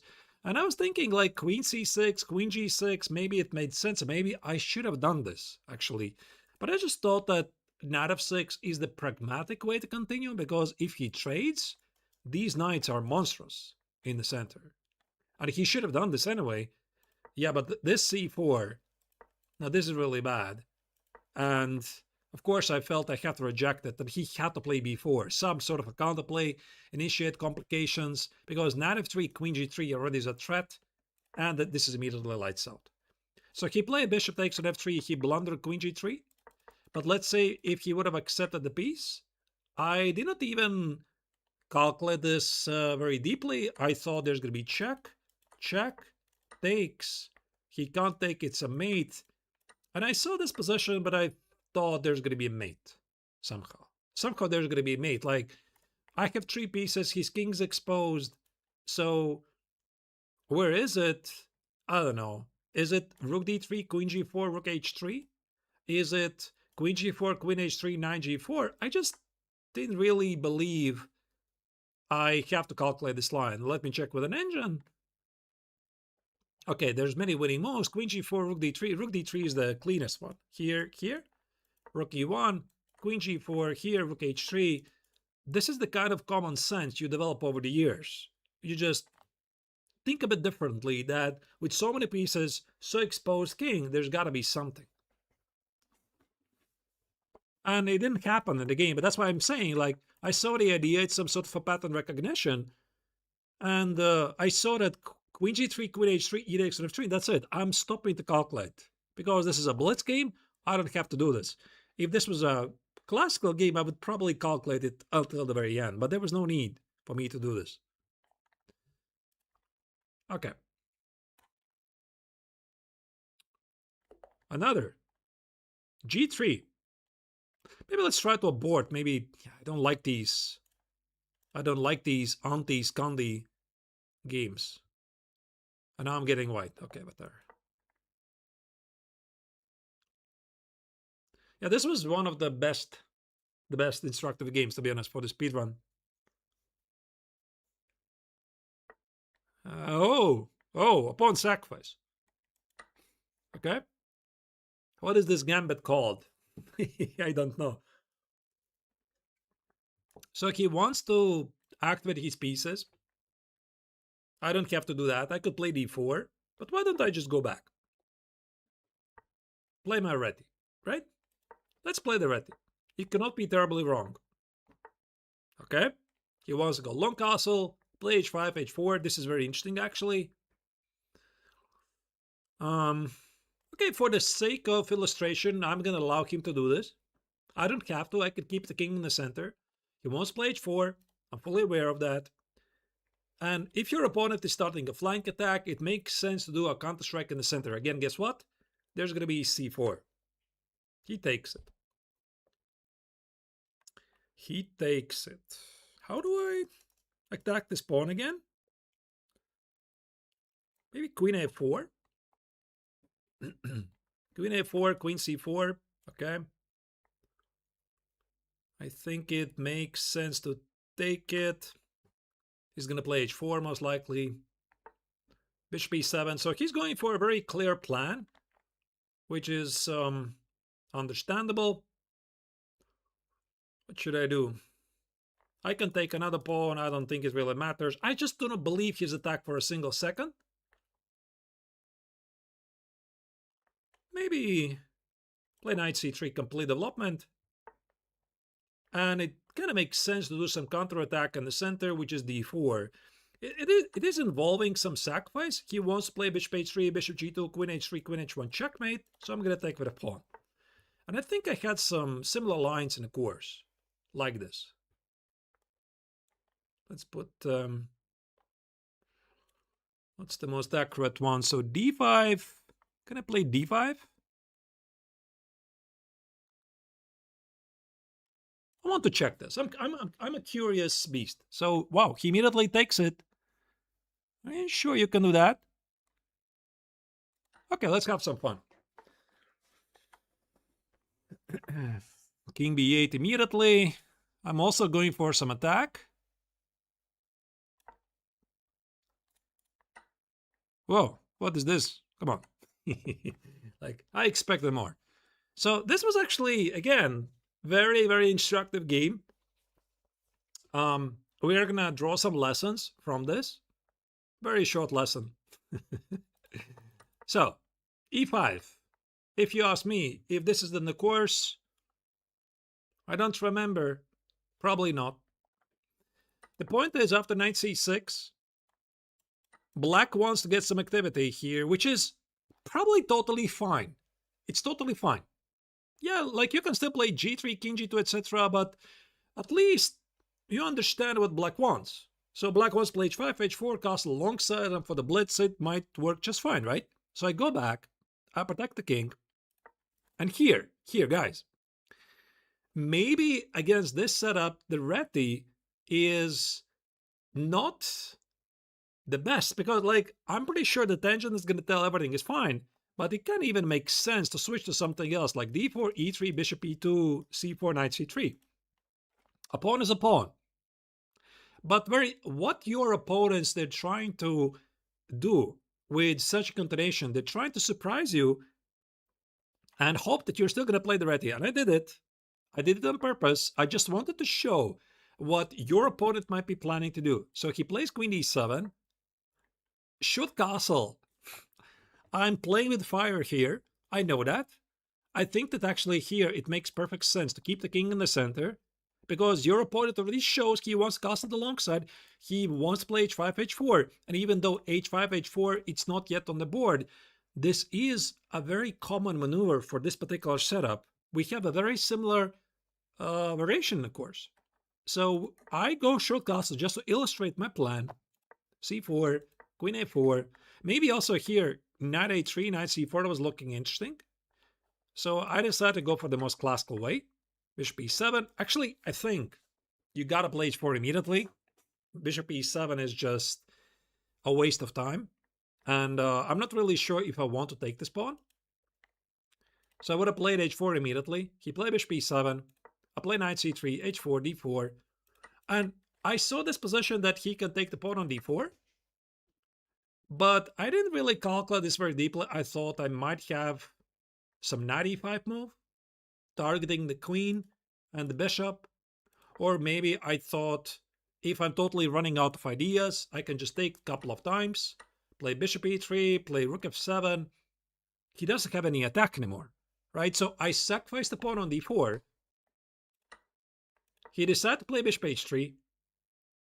Would I have castle here if he was a GM? A GM wouldn't play this line. Definitely. He wouldn't play this line. He wouldn't risk it. And I saw, like, very briefly, I saw this line. I knew it's very risky. I could also play just rook f2. Just rook f2 because essentially he is trying to checkmate me with brute force. Brute force attacks in chess, they do not work if you know what you're doing. But I decided to gamble a bit. I saw the line. I saw this line that he plays queen h3, take it. And I just thought that his king is more exposed than mine. That's what I assessed very quickly. Because if he takes on b7, I play bishop f4, attack the pawn. He can't take it. Maybe he can actually. Take. I thought that this is really bad for him. So this is obviously checkmate to one threat. But somehow I think that, like, I could even maybe give up the piece like this. Protect the king, go for knight b5, go for attack, bishop b7. Okay, whatever it is this line. I have no idea. Smothered mate? Like knight b5 with some checkmate threats. Let's say whatever, g5, queen b8 here, smothered mate on the board. So I thought actually he's gonna play king b7 because this pawn is very strong. And he played king b8, and I just believe that I'm gonna be faster. So I play bishop f4, and if he plays bishop d6, I was planning just to take it. Let's say if he takes it, I'm gonna play some knight b5. Like, the point is, I'm not risking anything here because I can always play rook f2 if I want. Attack the bishop, and if he takes rook f3, I take with a pawn. That's it, his attack is over, right? So that's why, yeah, I was expecting that this is going to happen. Rook f2 is the safe move. Queen c7 is killing, and I think he can just resign right here. So to play like this, you have to be able to play a bit bold chess. But if you're not sure you can play like this, and probably most of you're not, I think it's safer for you not to castle short. Because your opponent is hinting towards the long castle, he's thinking towards h5, h4, and just keep the king in the center. Maybe play c4. If he takes it, play queen a4, play queen c4, and if he goes for the bishop h3 idea, you could always castle the long side. That will be my simple answer. I just did it on purpose to show you that black's half-cooked attack, it doesn't work if it's not prepared.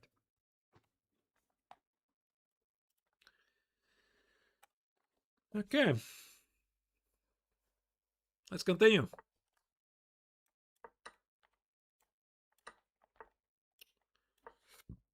So we have this gambit.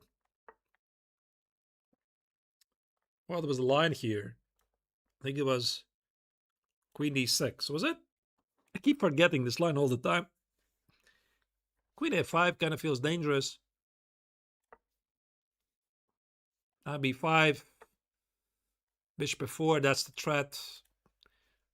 I think I can meet it with simple development. I could have played also c6 or a6, but I fully anticipated this move. And it's setting up a trap. Some a6, c6 with knight c3. Okay. Can I win this immediately? So there's a fork threat. a6, c4, takes and takes. Or c6, c4. But it also opens the queen. Hey, this is actually so simple. Maybe it's not so simple. There could be also some e5 and bishop b4.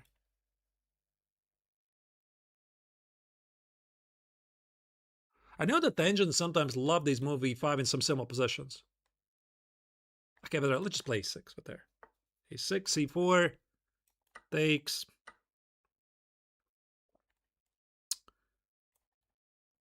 Just take the pawn.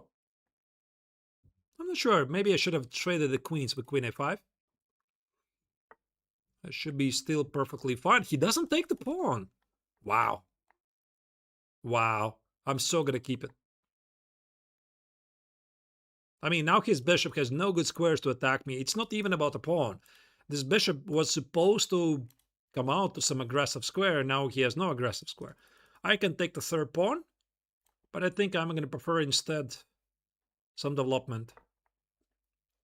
The knight is a tricky piece, so we could try to trade it. Bishop 5 is also good.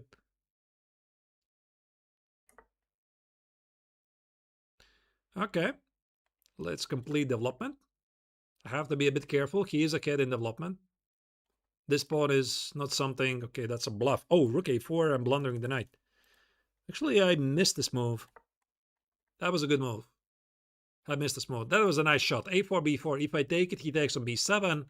If I take with the rook, I drop the knight. Maybe that's why knight e7 was the more accurate move. I mean, objectively, the position for white is still close to hopeless. Okay. I'm just accurately bringing out the pieces. I want the castle. He has to open up the position very quickly, but he can't. His only idea is some sort of a d5 push. But I will be ready for that. I think I can play knight e7. My queen is not trapped. It can always go to h5.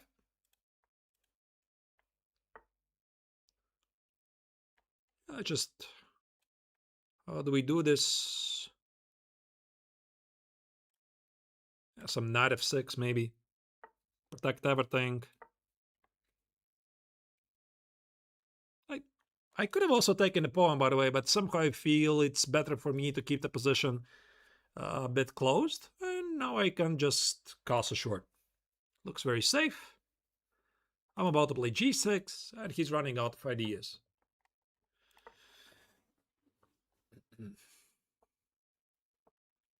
So this is a bit of a defensive move. But like he has to show something very quickly. If he doesn't have anything here, then there's nothing. Now he wants to sacrifice on e6. So I'm going to walk away.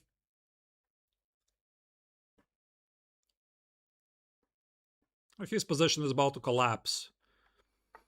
Right, the material advantage is huge.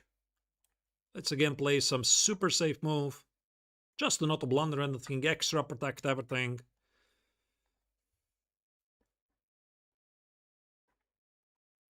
$40 for me. So I have to play a bit faster, maybe.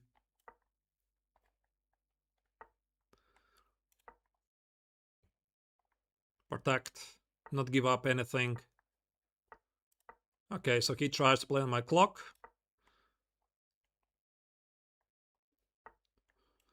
Play for tricks.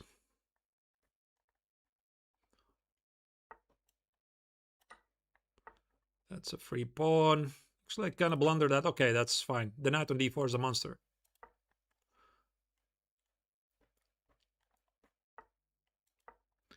Walk away.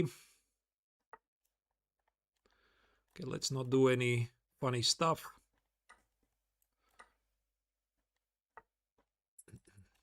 Trade.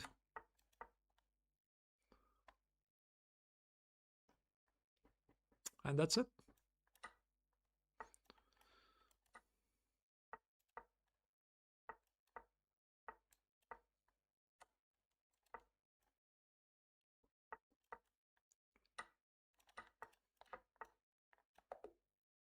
He resigned. Yeah, or was it the checkmate? Actually, I didn't even realize.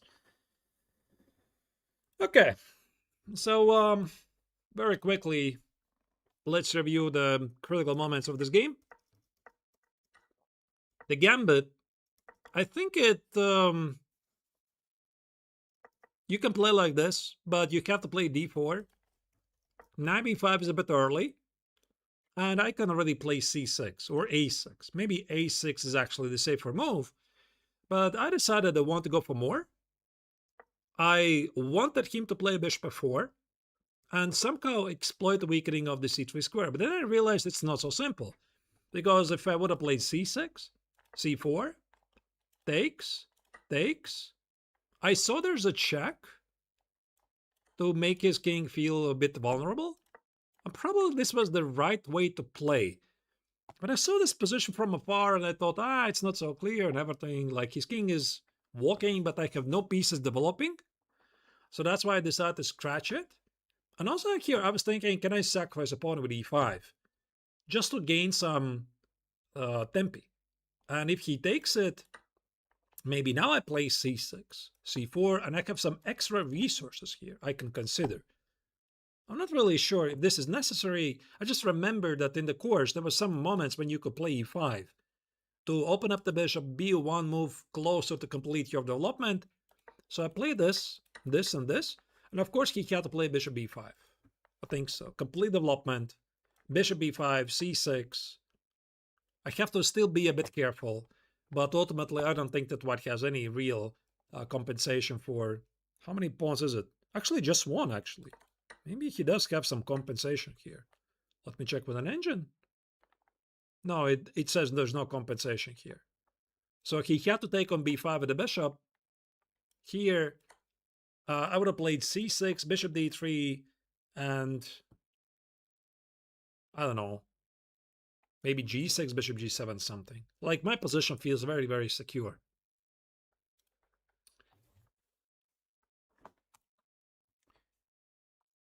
All right, let's continue. It's not Scandi.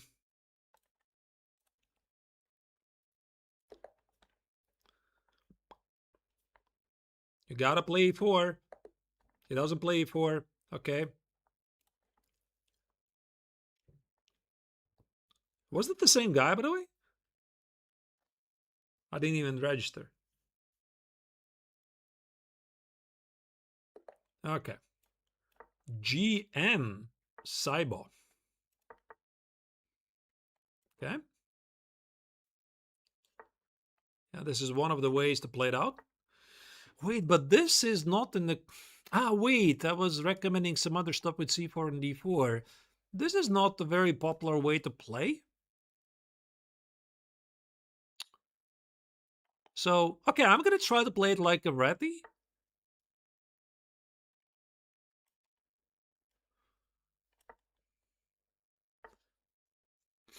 There was this one idea I wanted to show you.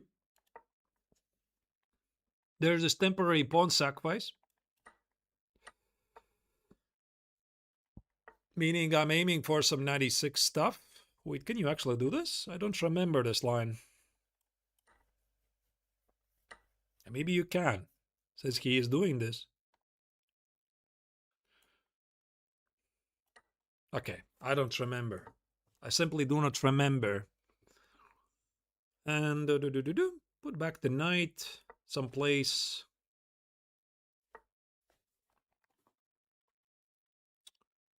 A5. I'm feeling I have slightly misplayed things. Okay, let me try to normalize my position, get the knight on d3.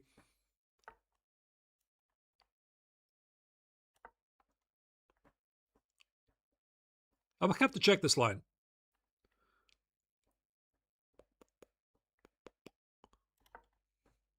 Black is doing really well here. I think this is one of my first misplayed positions.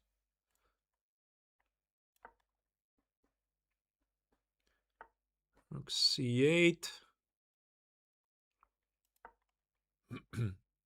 Have to find a way to bring out the pieces. Really? He's going to repeat the position. Really? He's going to repeat the position. Thank goodness he's not.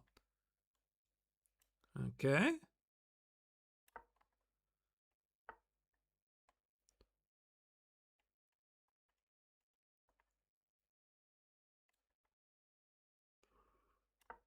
Somehow, I mean, getting outplayed here.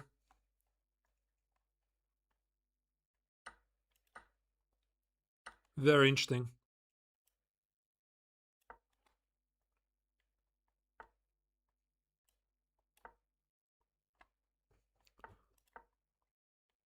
Try to trade off some pieces.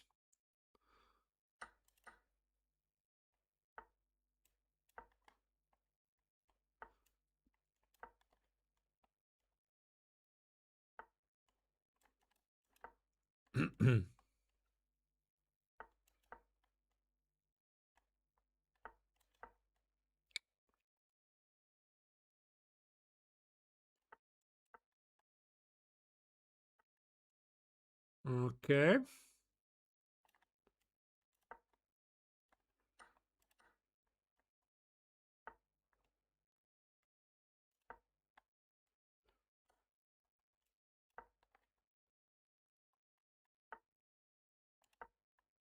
Not sure if I can do this. I mean, my position is a bit dangerous.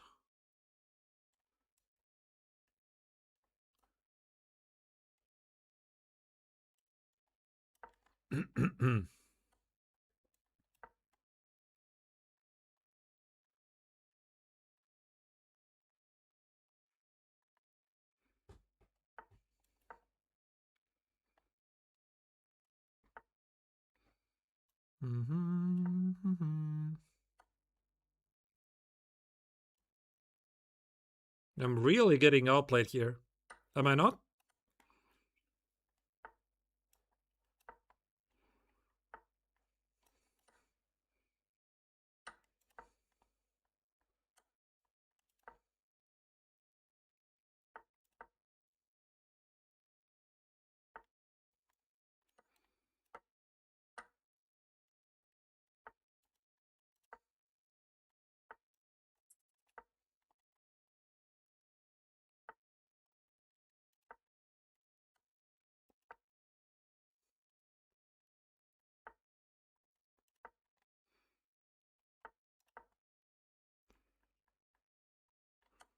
I have my suspicion, but I'm definitely going to check this guy.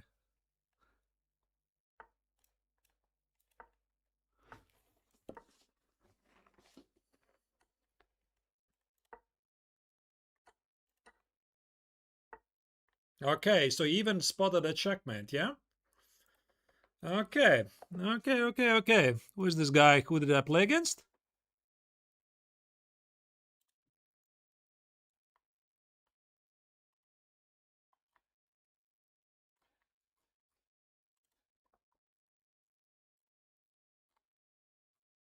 He has won all of his games. Not all of them, there is a draw. Maybe it's an anonymous account of a strong player. That was a really strange experience. Let me check a game review.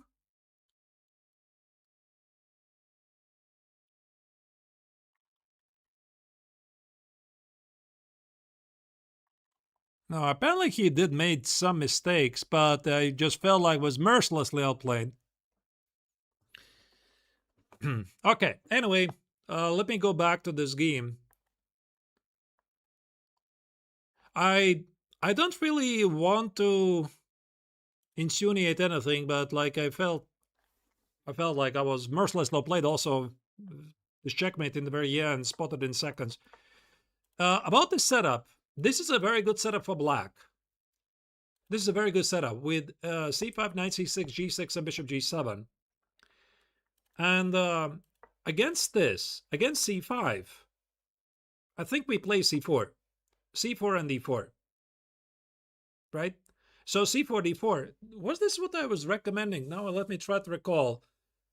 In the chapter 6, I think it was against c5, we would play c4, knight c6, d4 takes, knight e4, we would go for the Maroczy bind.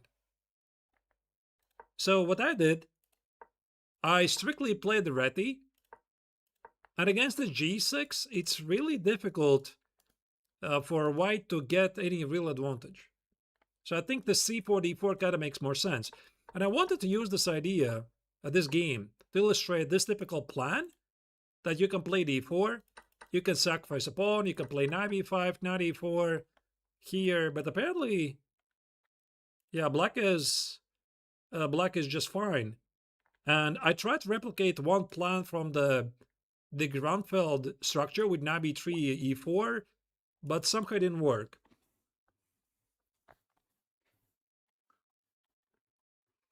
Okay. GM Cyborg. Yeah, maybe he's really a GM. I'm gonna check it a bit later. Don't worry about this, guys. I win some and I lose some, right? Okay, but I was outplayed in this one.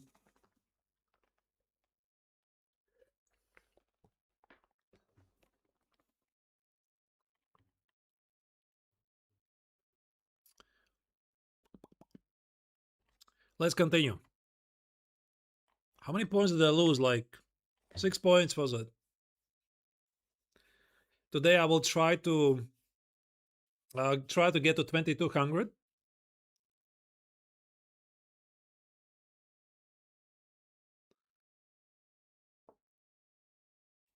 For quicker pairings, try to expanding your reading range. Okay. Ah, I'm not worrying. Don't worry. I'm not worrying. Wait, knight f3. Knight f3. Let's try to get e4.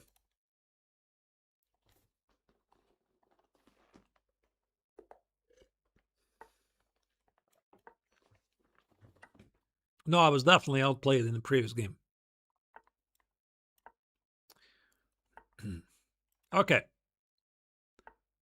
So again, this is not very ambitious. I think white has to play some sort of a d4.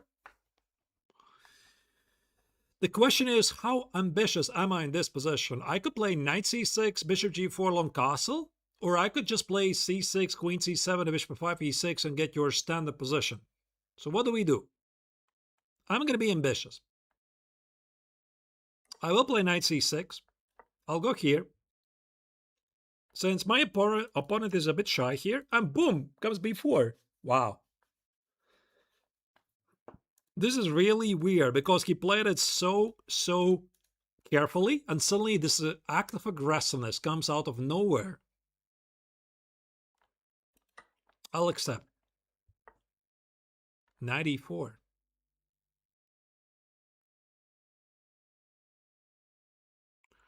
Okay. Think I can take it.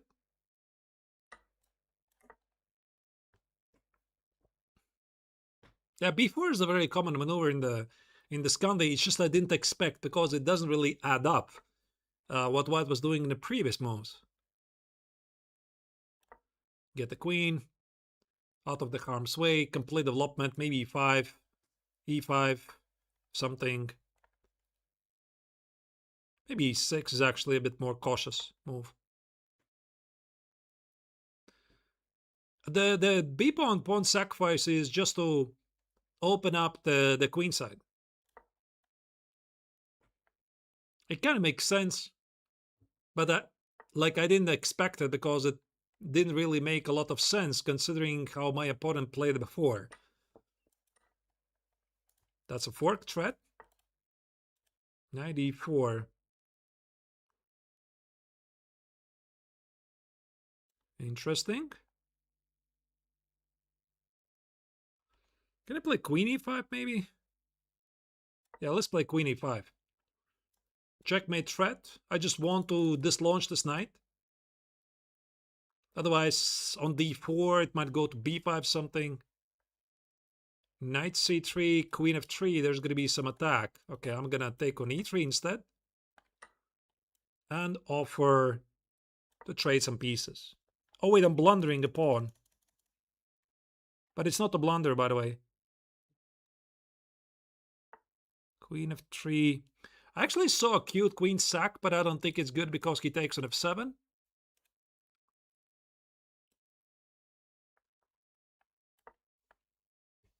Have to play faster. Maybe if he plays a4, a5, I could play rook f8 and sack the queen. Let me protect the pawn. I can take on e3 already. Actually, I think this one is a bit better. Takes, bishop d4 check, take on b2, rook b6, a takes on b6. Yeah, he's just down. I think this was a mouse slip. Very unfortunate for him. He wanted to take on b6, I think.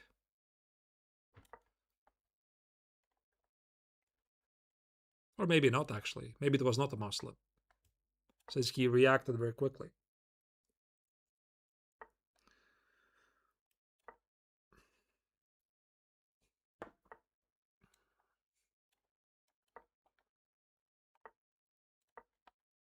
I'm just gonna try to go for some checkmate.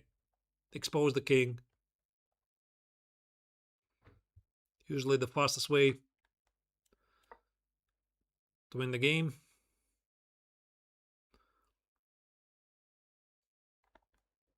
Queen g2, I suppose it makes sense.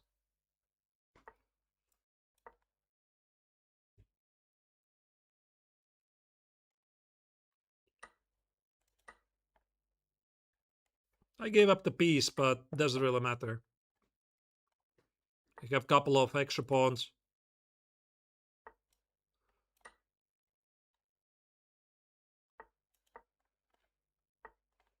Maybe it does actually matter. My technique is not the best.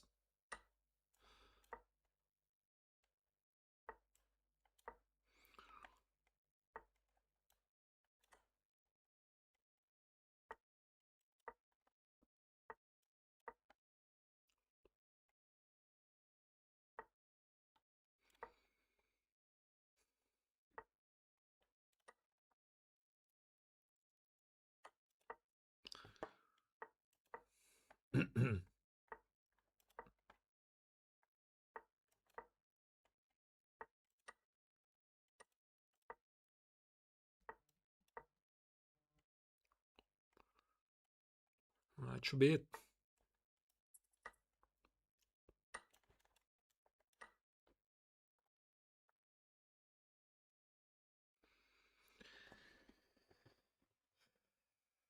Yeah, I'm pretty sure I'm gonna win this.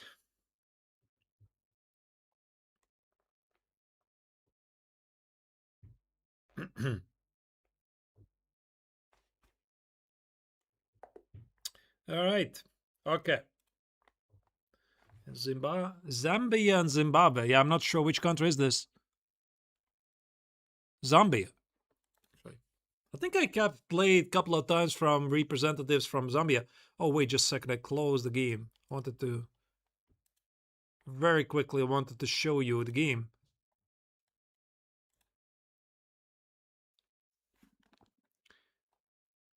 So, all of this makes perfect sense. Yeah, so d4, it's the ambitious move, but bishop e2. You know, that's what I said. I was taking some risks. I was risking here because I could have, of course, continued with c6, bishop f5, e6, and have your solid, as somebody wrote in the chat, boring position. So I attempted to be a bit more ambitious. I play knight c6, I play bishop g4, and my idea was, if he's going to play h3, I'm going to play h5. Sacrifice the piece, slide the queen over to h-file, and try to checkmate if ever. And usually people play like d3, bishop d2, knight d2, just keep me alone. And that's why it was really weird to see that suddenly came b4 out of the blue, out of nowhere. This active aggressiveness, which, yeah, I didn't really expect. Long castle, I mean, he has some sort of a compensation, but not much. And maybe e5 was a bit better move to take a bit more space, but I try to be cautious. Bishop d6, complete development. Here, knight e3. And yeah, here the point is, if I will play knight c3, there's a fork threat. Oh wait, I think I'm just winning exchange. I forgot I take the rook on b1. That was a bit silly. But no, actually, it's not so easy. Yeah, how do you defend? Queen d5, I suppose. Because if I play c6, knight c6, and maybe there's some tactics. So I got to this position, and I could have sacrificed the queen. But I realized it's not enough because he plays rook f7, and if I play rook d7, I'm also dropping a second pawn on b7. And I'm maybe even worse. So I play bishop b6. He definitely had a compensation. Already here I could have played rook d4. Yeah, I didn't realize I can sacrifice it, and I'm just winning on the spot. And yeah, now I saw it. He mouse slipped. My technique was not the best. Whatever. Yeah, somehow I made it a bit more complex than it should have been, but I won the game. All right. I'll be back in a minute. Make a very short break.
All right, let's continue. We have 50 more points to gain in the session.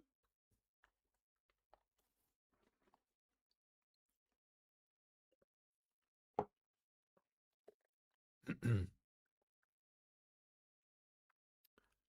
we have some Scandi? No. Let's try it again. So I try not to cancel too many games. Probably I will be flagged again at some point. But again, I'm doing this for the purpose of the speedrun. Only e4 qualifies. And with white, it's a bit easier. I just play my Reti.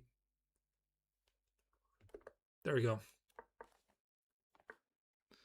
Okay, this time we're going to play c4. And play d4.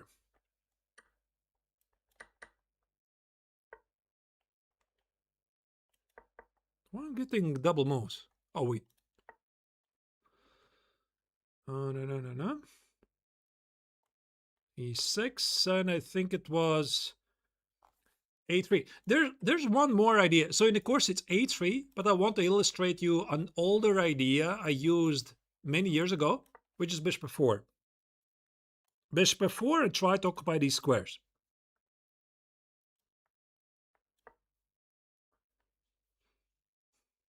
It looks very, very tempting.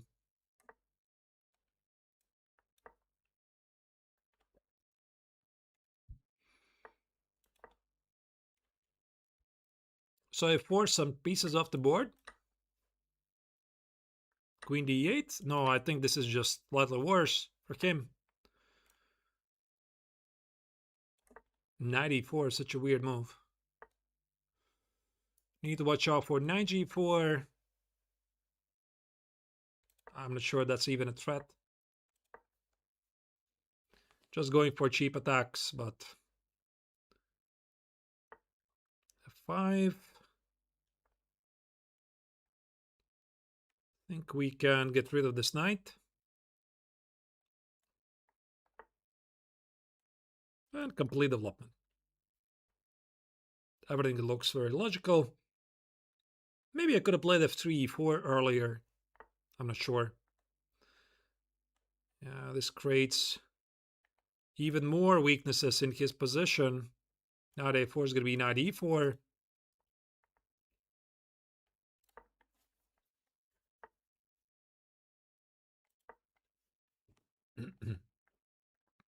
Like black has so many weaknesses.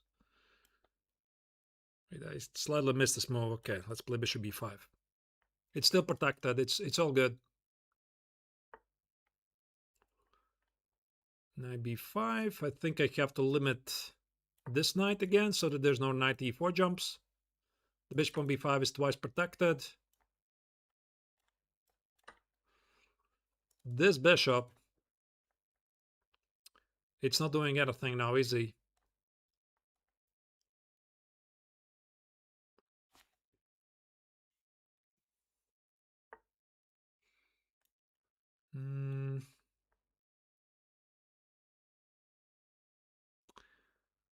Somehow I slightly misplayed this.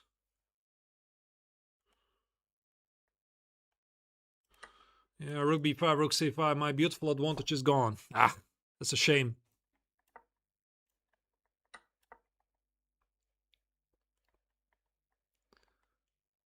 That's a shame.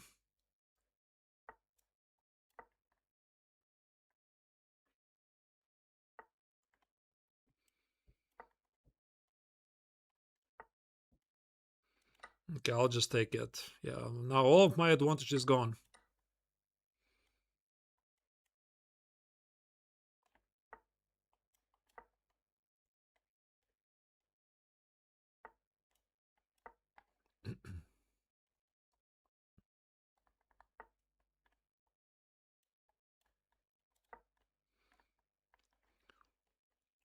Trying to be careful.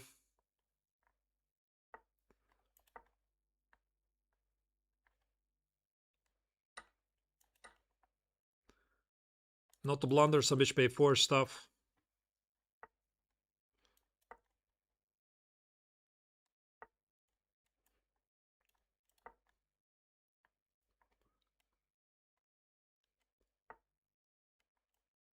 Ah, this knight is back in business.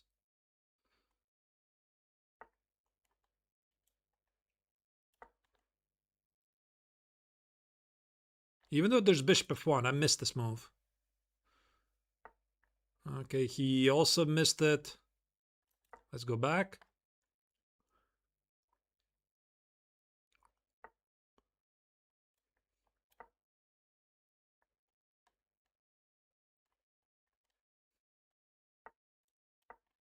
Stopping any d6 stuff.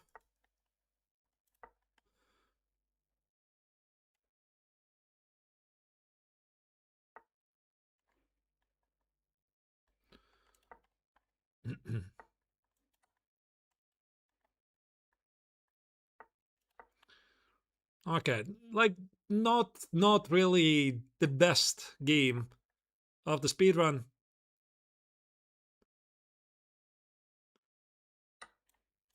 But fine, I'll just try to flag the guy.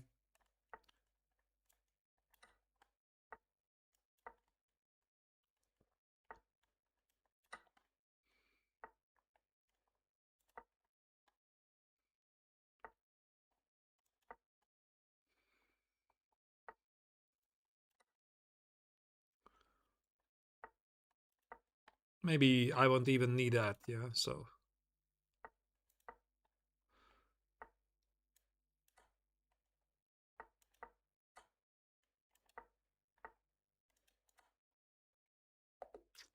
Okay, that's a shame. I had such a very nice position.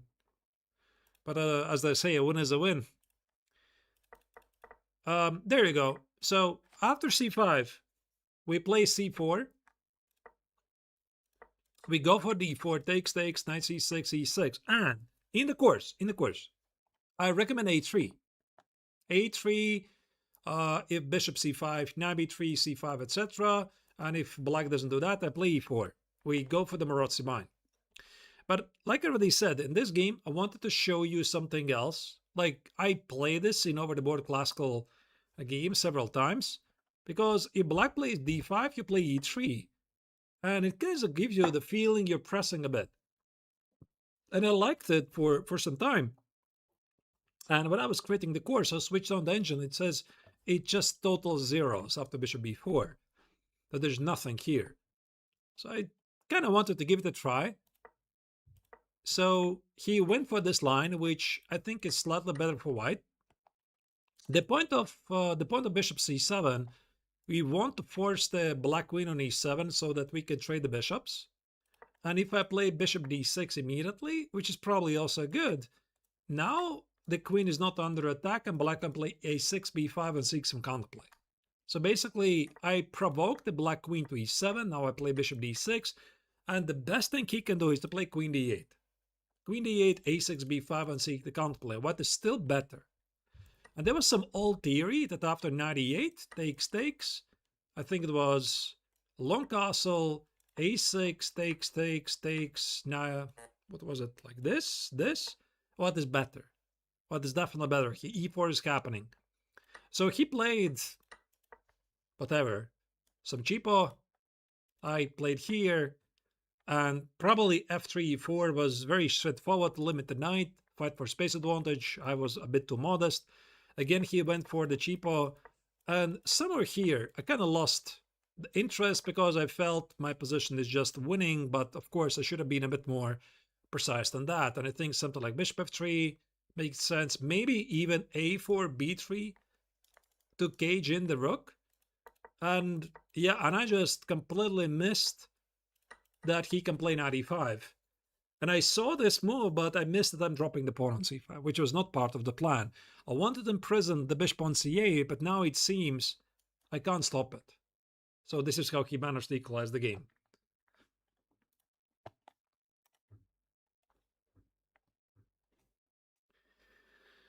All right. Let's continue. That was a fun game.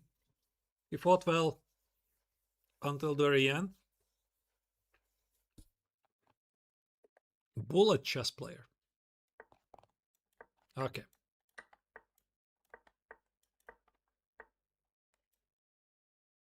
Okay. h3. Okay, tricky move. I'm still going to bring out the bishop, stopping bishop g4. Yeah, there are these lines. d3, h3, but I don't think it's very ambitious. And again, there you go. So, shoot castle. You're not in trouble. Put the bishop on e7 just to be safe. Now he goes for the bishop pair. But your position is so rock solid. So I don't think there's any issues. b4, the queen is not trapped really. How do we activate our pieces here? Maybe this. Can I do this? b4, queen f5, and get the knight on d5. It's one of the common themes of the position. Or maybe b5 was actually a bit better. I'm not sure. All right. The queen can always go to 5. I actually want to provoke him of some weaknesses. Or maybe this is not the time. Okay, let's just play bishop d6. And he blunders the bishop. Okay. It's a shame. And now we just want to trade.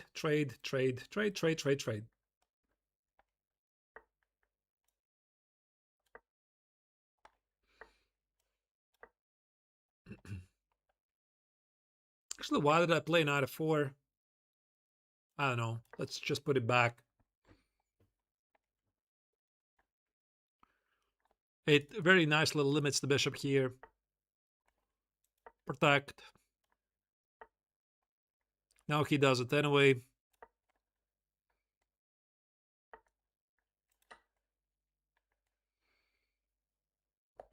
Okay, like I think also for the bullet chess player, this was a horrible game. He didn't really have to blunder a piece just like that. And yeah, this is a tricky move, h3. Like white is stopping the bishop g4, but to be honest, I think that h3 is trickier here. Like let's say if you play d4, c6, and now you play h3. Now there is this move, because here after bishop f5, there are some extra ideas to play g4 and bishop g2. The knight might go to a5, play f4, f5, maybe not h4, and I think it makes sense to include h3 before developing the last bishop. So he started with bishop c4, now he played h3. he doesn't have the idea to push g4 anymore. And yeah, this is a very safe way to play. Why put the pawn on d3 so that you cannot organize any counterattack when it could be on d4, but ultimately your position is just very, very solid. Yeah, so here, I suppose some queen f5, knight b6, knight e5, maybe try to trade off the ducks with bishops. White has no weaknesses, but neither do you. And you have a very solid position, and I was happy to trade, put the rook on d8, and maybe ultimately somehow play at the queen side, but okay, he blundered the piece. And that's basically where the game finished.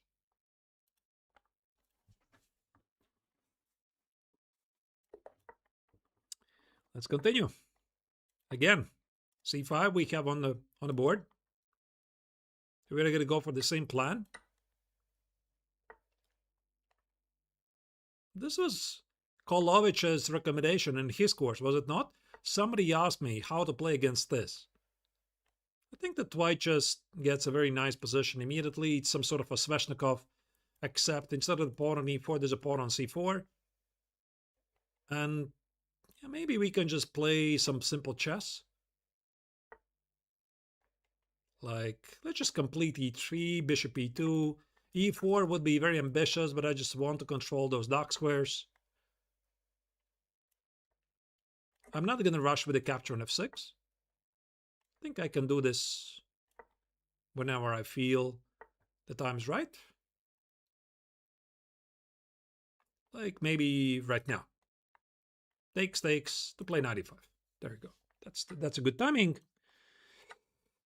I keep my control of the d5 square. Bishop takes on d5. It just doesn't make any sense because black is dropping, losing any dynamics he might have in the position.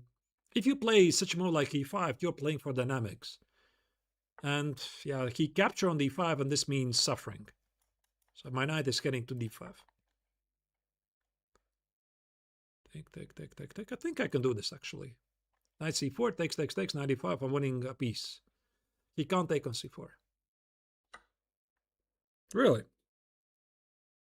I'm pretty sure I calculated this.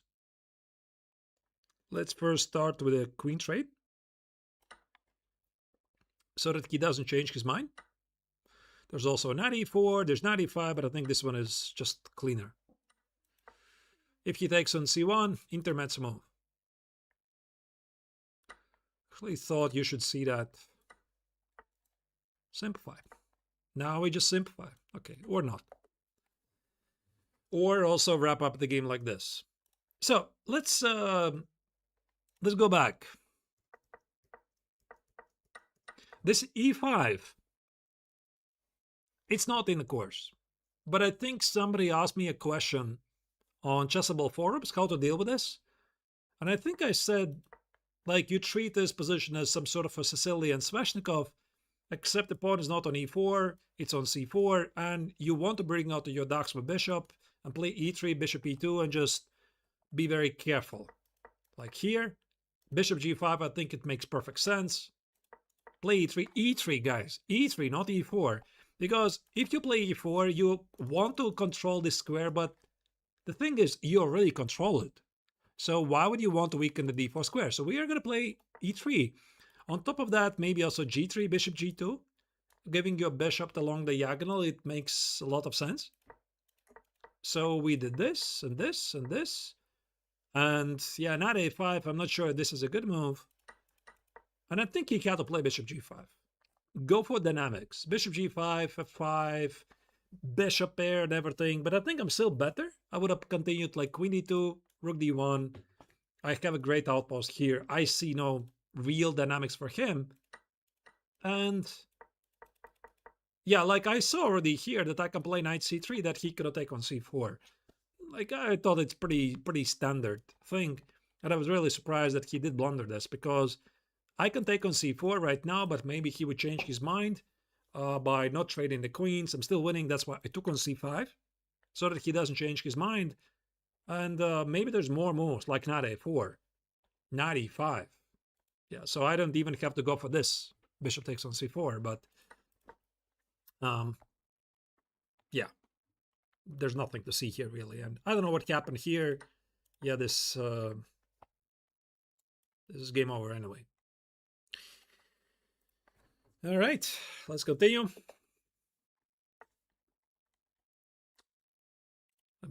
Let me risk to abort another game.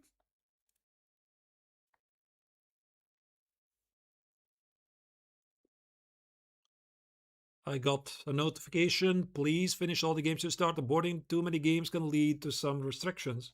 I think I already got this once.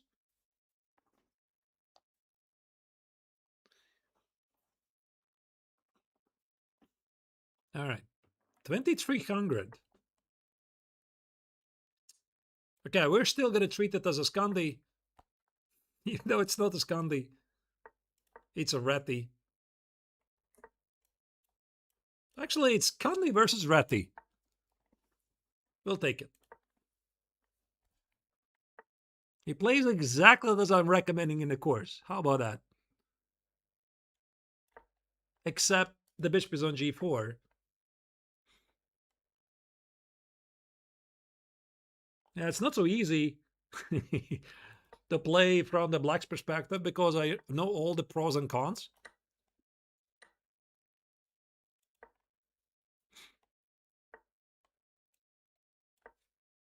So far, I think he's doing everything really well.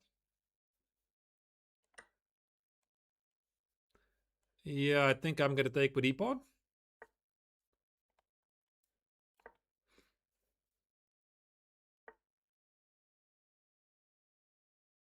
Okay, can I trade off some pieces? I'm not sure he's doing everything right. He wanted to go for some e4 break. But kind of feels suspicious. It feels suspicious. Maybe it's good. Like this, yeah? I mean, yeah, he does have a beautiful knight. I'm not going to deny that. Or maybe he's just doing everything as he's supposed to. I'm not also sure. e4, maybe I can avoid it capture. I think we have to get rid of this guy here.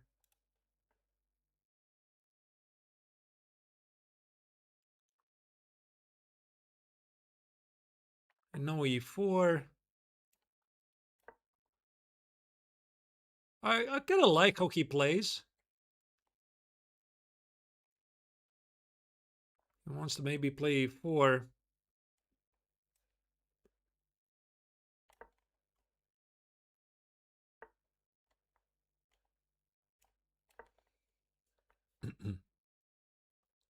Maybe g5 is necessary at some point. Maybe I could have started it immediately to kind of remind white that there could be consequences if you put your king so close to the center. So I'm seeking some dynamics. There's no e3. I take the pawn on d3. He can't do this. So g5 for him is a very unpleasant move.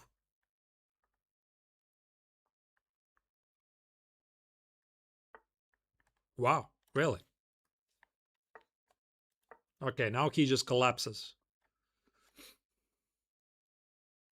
That's a shame. Okay. But I really love what he did. I really love it. I think it was a very, very nice illustration of how you can play the Reti. So let's again replay this. So maybe it's going to be part of not the Scandi episode, but the Reti episode. So he played the c4. What did I recommend in course? Was it d3 or was it c4 immediately? I think I was doing something else. I think against the bishop d5, I think I was recommending d3 and toy with the ideas of knight h4, and if something happens, then you play c4. So he went for the classical idea. Yeah, this is, I think all of this is really good. Everything he did. 97, takes, 94, here, knight c2. By the way, all of this is top engine choice. I'm checking it right now. Bishop c5. Yeah, engine doesn't like this move because he can take it, play, and play b4. Try to dominate those dark squares. So that's what you're supposed to do. Takes, b4, and b5. Wow. Very nice idea. Okay, and I'm just having a worse pawn structure, like takes it, knight takes on b5, put the knight on d4, dream Reti position. Yeah, the queen b3 is what I'm playing myself, what I'm recommending myself in the course. So he missed it. Now he played b4, he's definitely better. Slightly better. Knight b3, playing really good chess so far. And again, b5. Again, b5 was a big move for him to exploit my weakened pawn structure. He did not find it. And yeah, now I take over the game in g5. So this was a bit slow. I think he missed it. And this is where he collapsed it. Collapsed immediately. So if we go back to the very beginning, what I could have done a bit better, I think this is good. And there was this nuance about the knight e7 or bishop e7. Because if you play knight e7, that's when white takes on d5.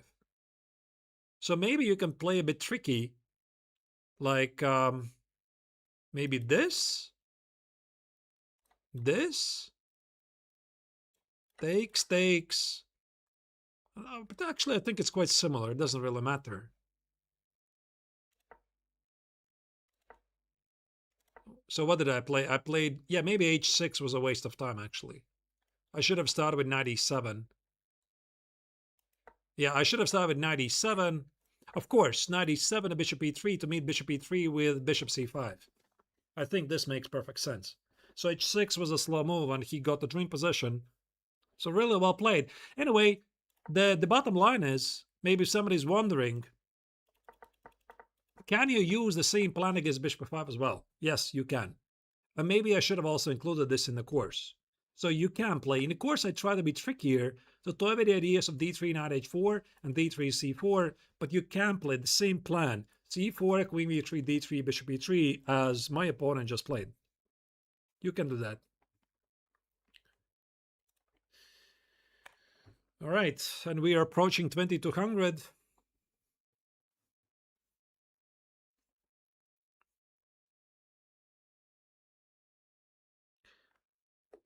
Can I get another Scandi? Perfect. Okay.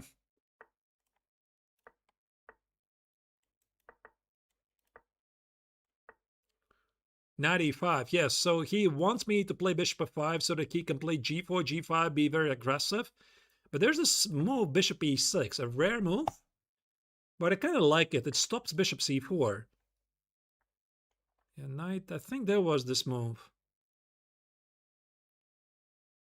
The only thing is I don't remember.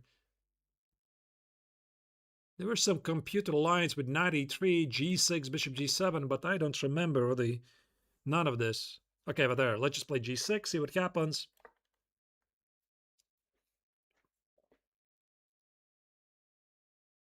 Hey, Gucci, you like my Cara bootcamp? I'm very glad to hear it. By the way, guys, don't go anywhere. At the end of this speedrun episode, I'm going to ask you a very important question about the bootcamps. All right? Okay, yeah, but now this is... Wait, but this was in the course, was it not? It looks very familiar to me. Like this h3, bishop h2. I don't remember this. Looks quite familiar.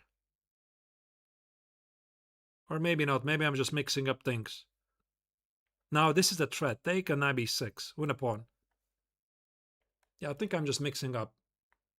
And so is my opponent. Take, knight e7, e6. I think I can just take it here. Knight e5 drops a pawn on d4. And I think this pawn is not gone. Yeah, so he's just worse. So I'm about to take it and take it. And this should be it.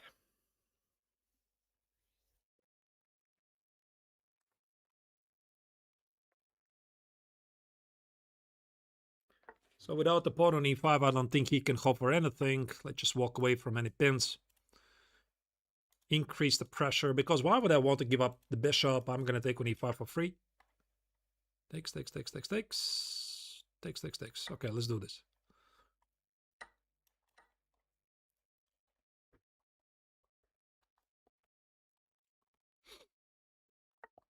Knight e4, knight g5. He seeks some counterplay. Okay, let's go back to the defense.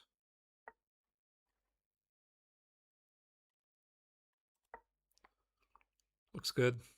The pawn on b2 could be under attack in some lines. Let's not forget that. Bishop e4. I'm going to play e6. No need for me to take on e4. And now he just drops a piece. Okay. That's it. No, it's not it. The game still continues. Attack the pawn. Let's try to force the queens off the board.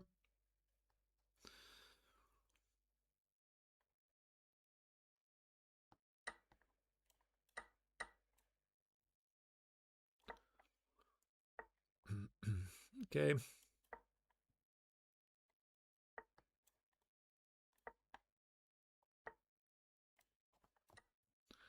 There's nothing threatening there. Let's simplify.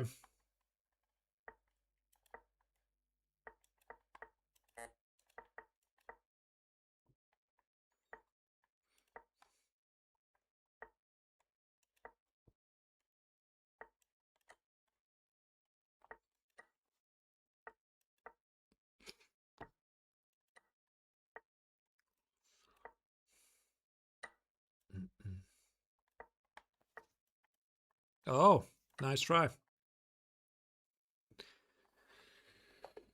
Walter White, by the way, at chess.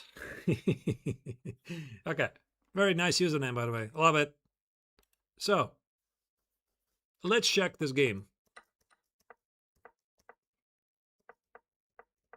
Knight e5.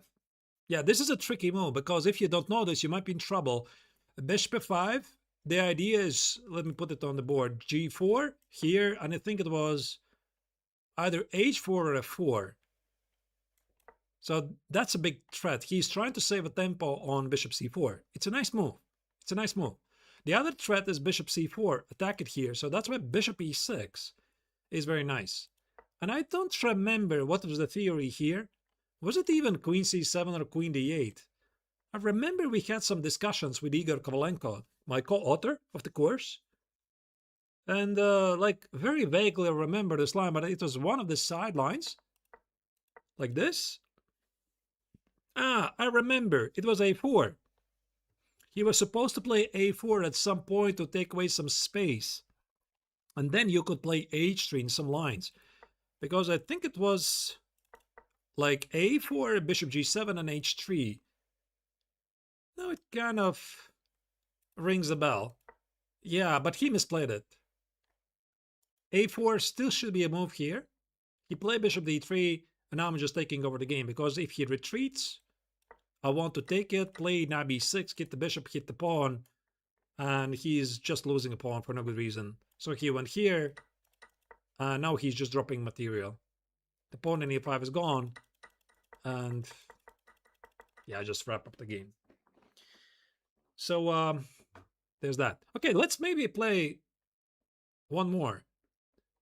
There's some similarity between the Caro and Scandinavian. Absolutely. So guys, I think I talked about this in the course, the battle tested Scandinavian defense. This is where all the knowledge is coming from. It makes a lot of sense for you to play at the same time Scandinavian as your aggressive repertoire, Caro-Kann as your positional repertoire, and the Slav defense against d4. Why? Because structurally they're similar. They're structurally similar. d5, c6, d5, c6 at all times. So it makes sense to choose openings where your pawn structure remains the same. So in every single position, you already know what to do. So when my knowledge, it's either not enough or I forget things in the Scandinavian, I just play the position like it's a Caro-Kann. Let's maybe play one more game and wrap it up. Then I want to announce one more thing about the boot camps. Actually, it's more like ask you a question, guys. So by the way, I'm 2200. So this means today's threshold has been officially reached. I'll probably retract some rating points from the games which didn't really count towards the speedrun. I think I played one Dutch Leningrad game. And of course, all the ratings I gained, all the players who lost rating against me, it will be refunded sometime this month.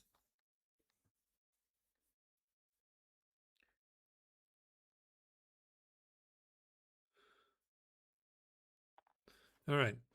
Walter White again. And this time, he's testing my Reti. Queen's Indian.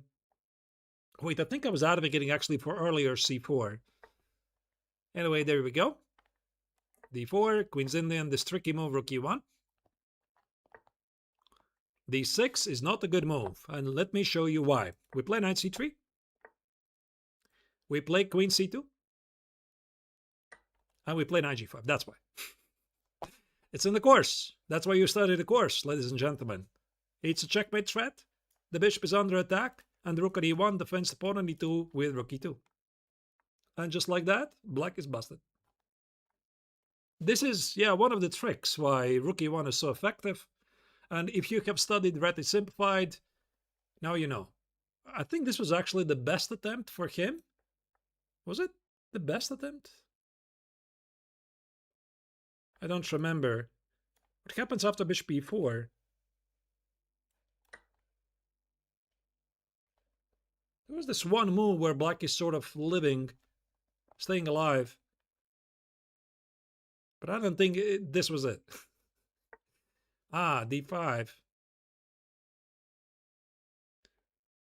Yeah, I don't remember. It's actually a very decent attempt that he did. Except it's not.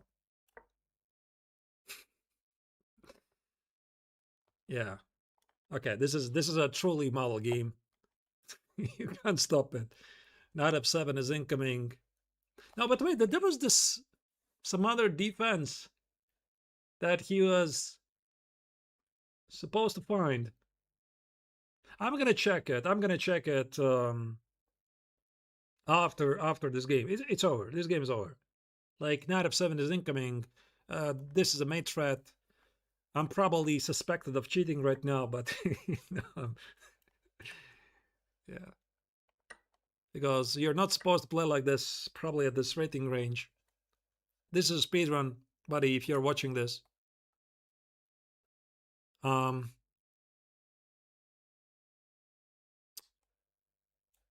let's. How do we wrap up the game?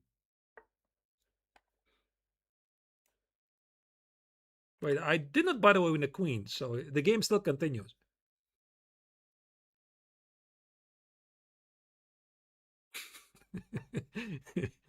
b5. Okay, I think I can just take it.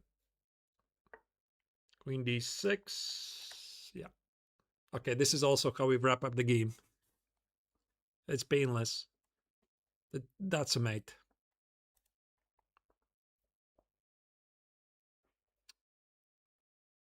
All right. Thank you for the game, Walter White. Sorry, I'm not going to accept the rematch. You played. You unfortunately were the victim of my Reti Simplified course. So again, let me show it to everyone. Actually, here I was supposed to stop with c4 d4. I think this was the most accurate move. Was it here?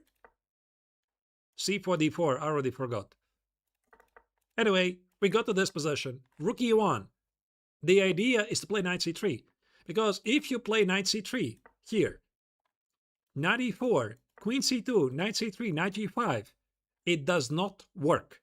It does not work. And why? Because of knight e2 check, that's why. Knight e2 check, queen e2, there's no longer checkmate threat. Queen e2, bishop takes on g2, and black is probably winning. And if you go after knight e2 check, king h1, bishop takes on g2 is coming with a check. That's why. So you play rook e1, to improve the threat of knight c3. And you also want to play e4. That's the big idea behind rook e1. And you can play d5, you can play a5, knight a6. There's some other moves. But d6 is not one of them because I'm about to play knight c3. I want to play e4, and black is immediately having a massive problem with space advantage. So he played knight e4 here. Knight c3 is what's happening in the game. After f5, there's knight e2. Again, knight c3, bishop takes on b7, there's no check on e2. It's very important that there's no check. So maybe he had to do this, play f5, knight e2, d5, and just play a worse position, which I think is still in the course. But he played this, knight g5, and yeah, whatever was the follow-up, I really don't remember. I think it was knight e2, rook e2, bishop g5, bishop b7, something like this maybe, down in exchange for a pawn for no compensation. So he played knight e4, bishop e4, d5, which is a good try. No, this was a good try because he wanted me to take it, and after king h8, retreat with the knight. Then he could trap my bishop. Play g6, trap my bishop, and if I take on g6, he is getting a piece for several pawns, which is a good try.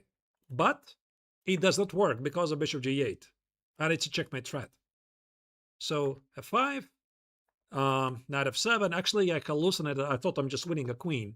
I forgot that it's just not a queen.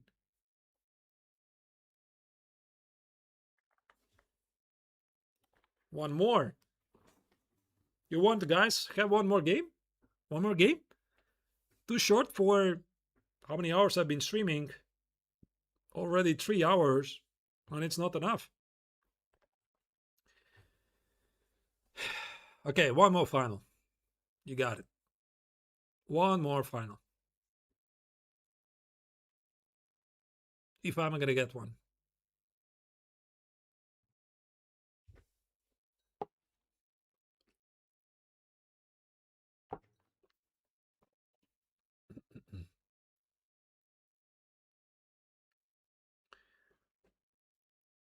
You had such a tactic in the Catalan with knight e5 stopping the mate threat. Okay. Gucci is saying this.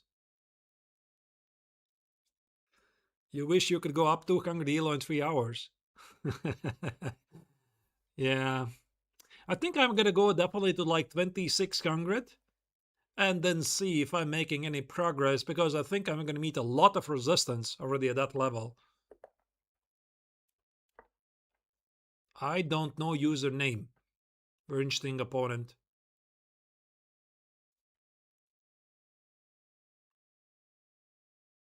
Ah, but he's not there. He is there. Okay. Good news. We have one of the classic setups. Yeah, g6 is... It's definitely a move. I don't think I had any lines in the course on this. Did I? No, I think I did. Wait, was it like this? Maybe I did. To play d4, knight c3. No, I definitely had something similar. d4, knight c3, maybe go e4. Ah, this looks... so many doxable weaknesses here. This bishop is not good. Can I play e4 already? Knight e5, some Catalan ideas feel very tempting. Maybe just queen c2, play e4.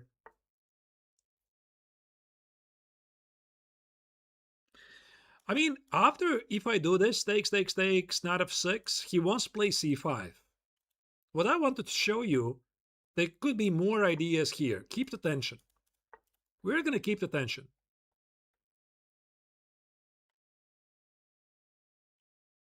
Yeah, but now I think I can do this. No need to keep the tension anymore, because the rook is perfectly aligned against the black queen.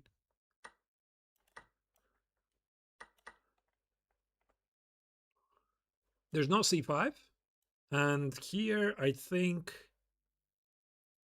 I think this makes a lot of sense. Good square for the queen. Take away c7 square. This makes a good square. There's no c5. I'm going to take it. The queen is under attack. That was the big idea. Let's put the knight on e5. Now he's in trouble. I want to play c5. Imprison the bishop. Fix the weakness. Yeah, he's not in time to play c5. Ugh. Ugh. This is not good. Yeah, this bishop. It definitely has seen better days. Okay, let's go for some king set attack. I don't know where to place my pieces. Bishop c1, bishop g5, maybe h5. Yeah, more weaknesses. That's a weakness. Bishop h3 is a weakness. Rook e2, rook e1 is a plan. Okay, maybe let's start by doubling the rooks.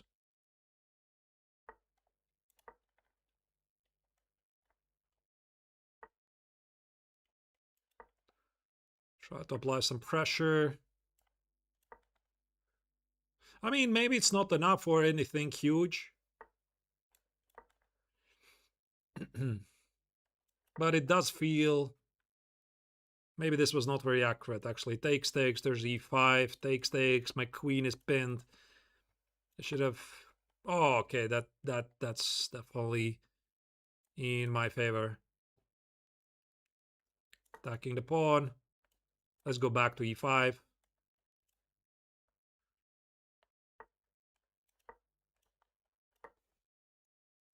And the bishop, again, eventually will be rerouted to some better squares. Maybe not immediately.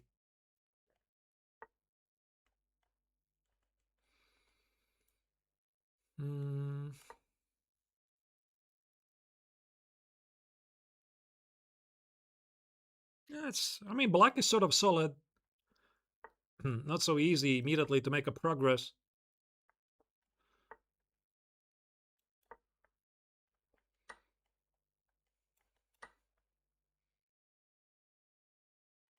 I want to put the bishop on f3 to limit the knight. This bishop, I want to activate it, but I don't have the time for the moment. Okay, there you go. Just keep tension. Keeping tension is actually a very important skill in chess.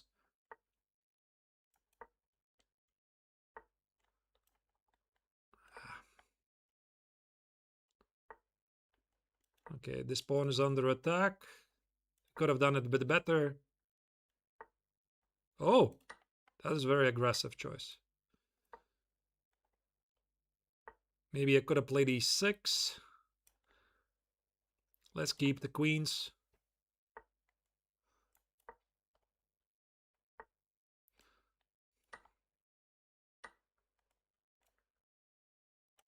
Does it work? Oh, you can do this actually? Oh, wow. I blundered this. Oh my goodness. How did I misplay this?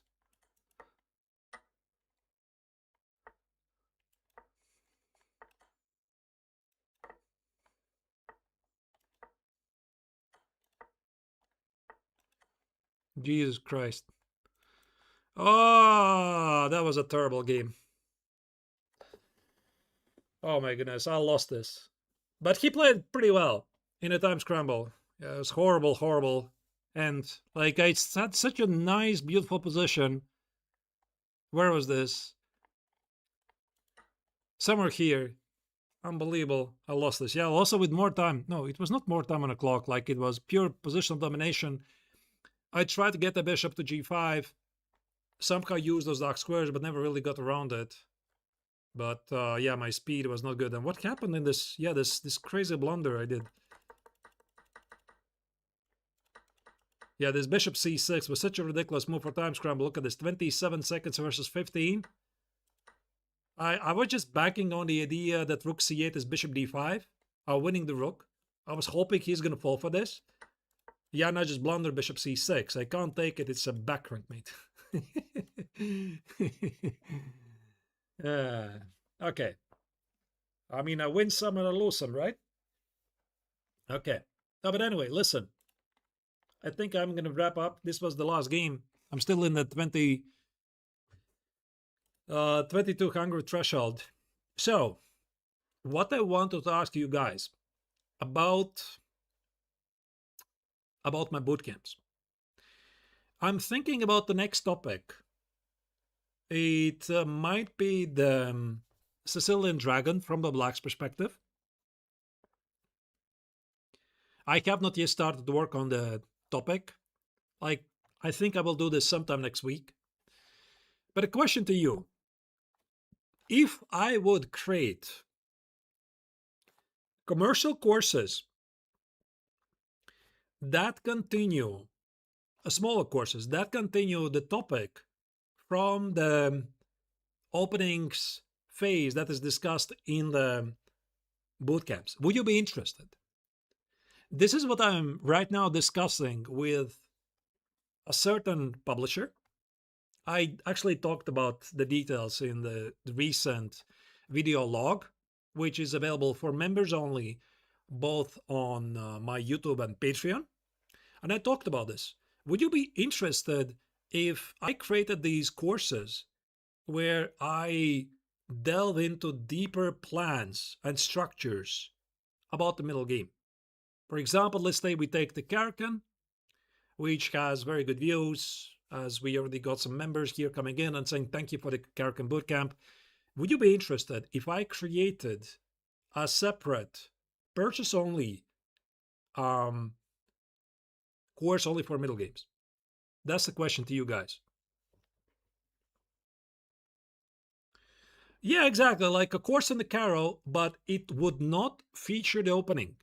Because I think the idea would be as follows.